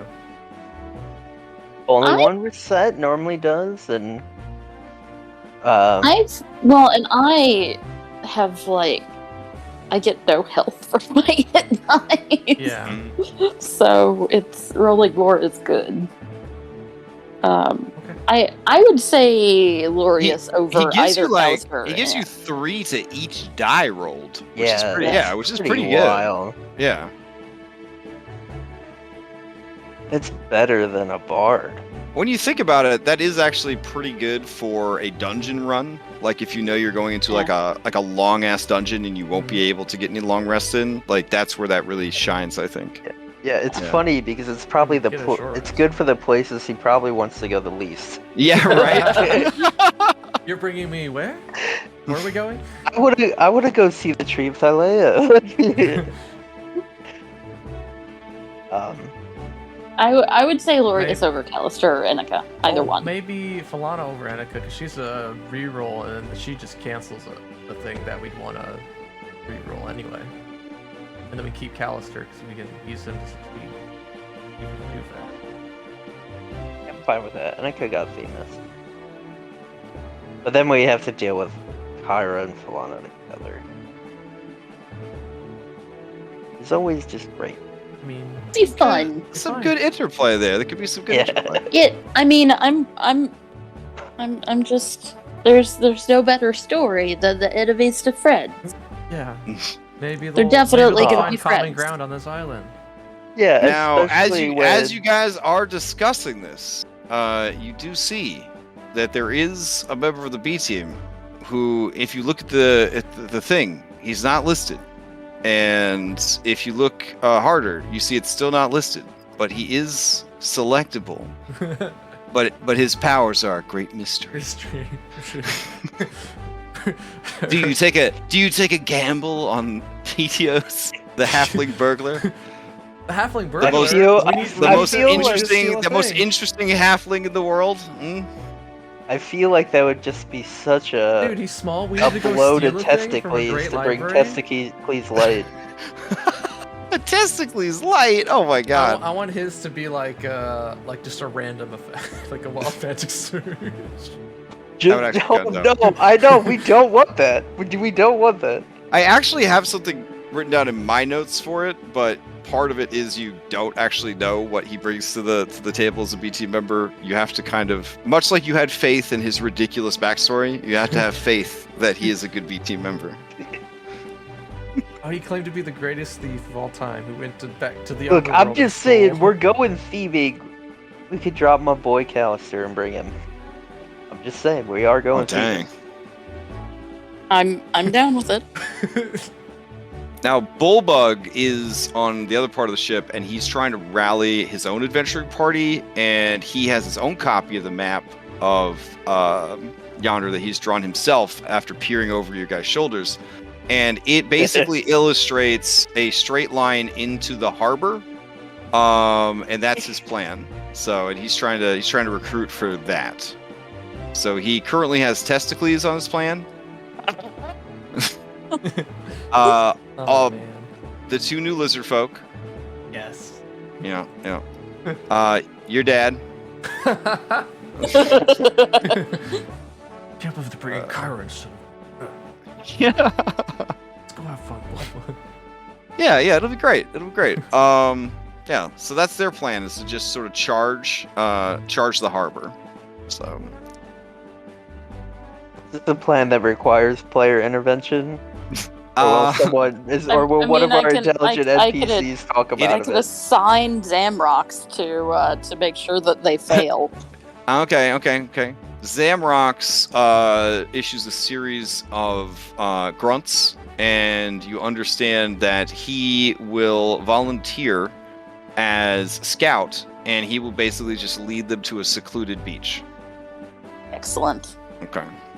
Is he not coming thought- with us? Yeah, I was gonna say. Oh yeah, shoot. Oh man. Oh no.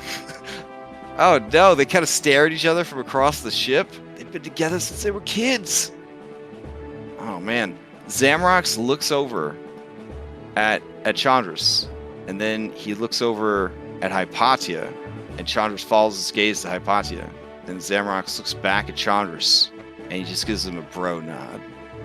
And then he turns his back, and he goes back to plotting the suicide team. Aw. Alright. Chandras looks shell-shocked. Like, when you've been going to the school dance with your nerd friend every year, and then you go, and your friend, like, isn't there when you need him, and the cute girl that you like is there, and you look around for your safety blanket that's your friend, and he's all the way across the dance talking to some girl, he gives you a thumbs up. That's where Chandras is at right now. A very, very long analogy for that. But All the high school movies I watched in high school reaffirm that. Alright, yeah, so I think that's our B team. Burglar, Kyra, Callus. Wait. 1, 2. The Burglar, Glorious, Falana, Chandras. Kyra.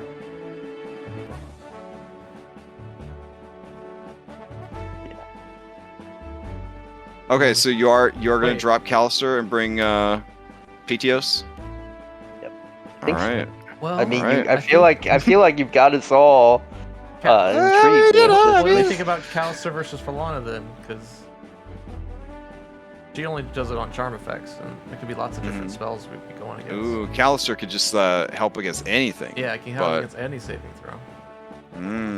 But only if you get close enough. Does he have to be in range? I think it's a 30 No, I foot mean- range for Falana's ability. No, I mean for Callister, you have to, like, if you fail by a lot. it Oh, doesn't matter. the margin. Yeah. Yeah. Mm. The thing is like charm. I'm not gonna fail a charm spell by a little. Yeah. It's gonna be devastating, as you saw, quite a few times. So and- so more meta delivered by your like incredible team of knowledgeable people. Hergeron's spell DC is over 20. Yeah. Yeah. So he's definitely the biggest threat on the island for sure. Though honestly, in the Great Caves, he really was kind of a pushover. So I don't know. Unless he was strategically not showing his true strength, like an anime character. We just weren't worth it to him. He fought the entire Great Games left-handed with a spell inhibitor bracelet. Yeah. Spell weights. He spell weights, amazing. It dragged all his spell slots back Yeah. down to third or lower. Oh man, that's amazing. That's what I'm gonna do when you fight him. First thing it's gonna do is item interaction is gonna take off his spell weights, so they're gonna fucking hit the ground with like the thudding impact of plot. So it's beautiful. What is this? All right.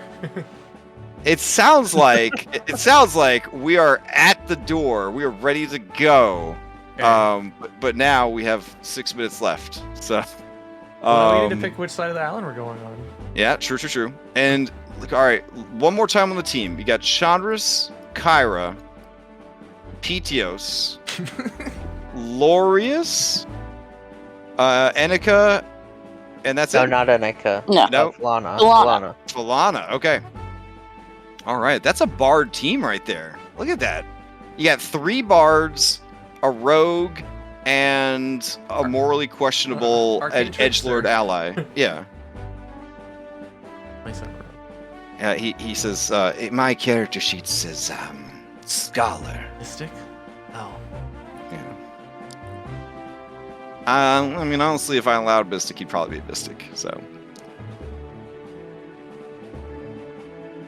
I DM'd a Mystic. It was wild. It was a lot of work because Mike Merles delivered into the world a broken thing, and then left. It wasn't even that it was broken in like a bad way. It was fun. It was a fun class, but it was just weird. It was just a weird class. But anyways. Are we thinking 180, the port, Yeah. other side? As far away from as possible. Yeah, All right. except they send ships, it'll take them a while. But we're gonna jolly boat in. Are we? I was thinking kind of like avoid everything going this way, Oh, okay. land right here, scale this mountain, scale this mountain. Look, that's Go in. some rough seas. Yeah, Right. but we're gonna be in a jolly boat. We Yeah. participated in the race at Indigo Island, where we watched pickles get Yeah. eaten by a shark we probably should have dealt with. Oh man, I should probably roll to see if this shark is here. Oh, that'd be fun. Oh yeah, it was side on shark, wasn't it? Yeah. Great. Now it's in the bay. Well, I mean, I put it back on the random encounter table, so it is back. Yeah, on he's random down encounter. here. Oh yeah, you can kind of see him. You can kind of Says. see him. Yeah, there he is. Okay, so you're Dun, dun. thinking the west or the Well, eastern that's bay. what I'm thinking. If Yeah. others can object, I just feel like we're dodging all these little village things and all these circly X's that I'm sure are not what we want to yeah, be a if they part were of. smart, they would have a scout Mhm. outpost here on the other side. where Oh, they're- for And sure. yeah. I'm assuming they're smart considering they have one more intelligent than Hypatia in here. And I'm allowed to say that because the other Titanborn is stronger than me. Hmm. And that hurts my feelings, so your feelings can be hurt too. Yeah, they're like they're like your Marvel movie counterparts. You know, it's like No. I'm you but evil. You know, it's like that. Well, we could also go like here and follow this trail up. Past. Oh, that one's not too bad. Don't You only pass gotta the- deal with yeah. and not take a chance Yeah. on these rocks. Seems like a good place for a river octopus. Actually, that would be this river right here. Would probably be a good place for the river octopus. Who is also loyal? Well, he's more like loyal to Kentamane, but you know, What? he might outsource. He might outsource. Got multiple hands. Yeah. Or arms. Yeah, I mean, yeah, Kentamane's that's like his favorite animals. Octopus. Oh my Yeah. god. Don't So fight why his wasn't it legendary Kentamaine that made beast, the- the Kentopus. Dragons. Now, sadly, his legendary beast went on vacation once to the Caves of Chaos and was poisoned. So, yeah. Aw. Aw. What was his name? Clifford? Garfield? Garfield? He did. He Uh, deserved better. He did. I think about Garfield probably 3 times a year. Like, so this is, I can mark this off. This is like the second time this year I've thought about Garfield. So He deserves it. So should we do a vote real quick? Do we do this or the bay? Seems like this Or one, the up this top. one. Well, I think that's a bad idea. I feel like they would definitely. Yeah. Well, that another would be reason. their weakest point of attack, since this is not Yeah. the bay. To further my claim here, right? We could hide the jolly boat easily on this definite side of a mountain. The last thing they're gonna protect are their natural defenses. So they're probably gonna suspect less people scaling 2 mountains to get to them. Oh yeah, I was gonna ask. You want us to climb 2 mountains? Yeah. Phil looks at you like, we do it all the time. yeah, sadly, you guys are so good at scaling mountains that anytime I see a dope like, ooh, look at this hard to climb mountain map, I'm like, meh. So. Like, Cyrus was literally Spider-Man telekinesis climbing the other cliff. Like, I think we're fine. And we have Philippocopter. So all I do Zafika's is- like, look at this broken mountain pass I made, and I'm like, eh. You're Doesn't never gonna stand. need that map. Yeah. Okay. Like Okay. a 5-year-old, I just hold my arms up and say, "Pat me." For now, one of the fun parts about getting to higher levels is when the mounts start showing up. Yeah. So Ivor's getting That's- big. that's something I need to figure out. Is like, should we do mounts as B team-esque things, or should we like Worlds of Warcraft style, like nobody can kill your mounts, you just use your mount for transportation kind of thing, or should mounts be targetable and more functional than just providing a change of movement, essentially? That's a tough call. I really liked how he did it in Scales of War. It's because like it kind of added like Yeah. risk. Yeah, and they You did run super high and got this occasionally. badass follower. Yeah. And like Ooh. when we put him into danger, it was kind of like We do have to bust out the strongholds and followers eventually too. Oh man, so much stuff coming down the pipeline for this campaign. Oh man. Okay. Also, looking at chapter 6 that you guys are getting ready to enter, things start to move faster. Like the milestones start to be much closer together as you go. That's unfortunately kind of the design of a lot of adventures. Is like the lower levels kind of crawl, and then all of a sudden they're like level, and they just kind of start hitting you hard and fast with the level ups. So I think it has a lot to do with it's harder to write for higher levels. So they're like, let's like speed this along a little bit. So they try to milk those lower levels like a lot. high-level adventure. Yeah. You're high level for 5 sessions. Okay, goodbye. So, okay, sounds good. Then if that's the path you're gonna take, I don't think I need to prep any new maps for next week, which is good. And we'll just continue from there next week. All right. Announcements. 53 days till Extra Life. Pretty exciting. Got a lot of big sponsors this year. D&D Beyond, Incarnate, Foundry, the FoundryVTT. I think Kobold Press is jumping in there. I can't remember if Paizo is doing it or not.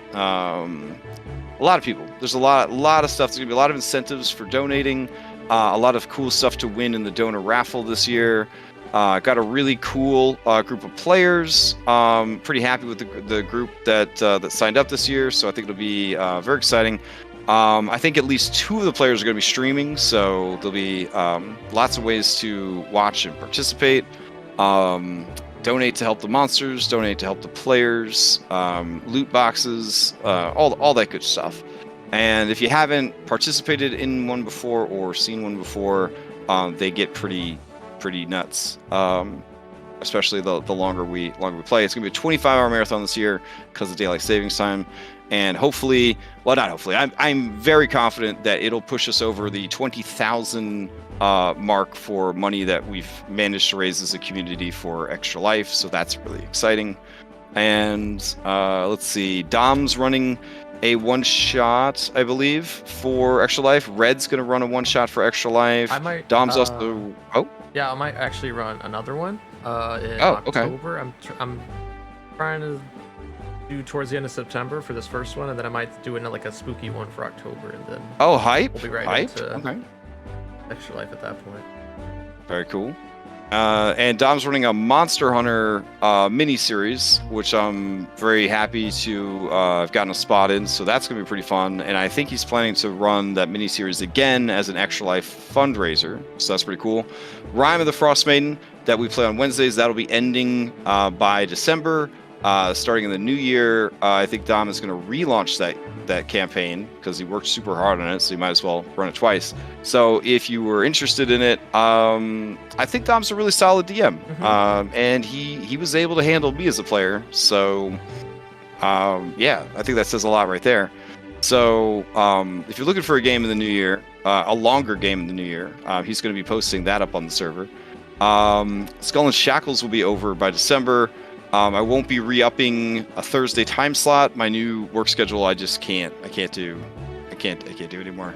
So I'll probably be running one-shots and mini-series on Fridays and Saturdays throughout 2020, and I'm going to explore the Gothic horror setting that we've been building this year, and I'm also going to be running stuff like Dark Matter, and just random cool one-shots that I've wanted to run and haven't had time for, or just exploring maybe like one-page RPGs, like running a honey heist or you know, one of those types of games. So just want to try out a lot of different things next year. So I think it'll be pretty fun.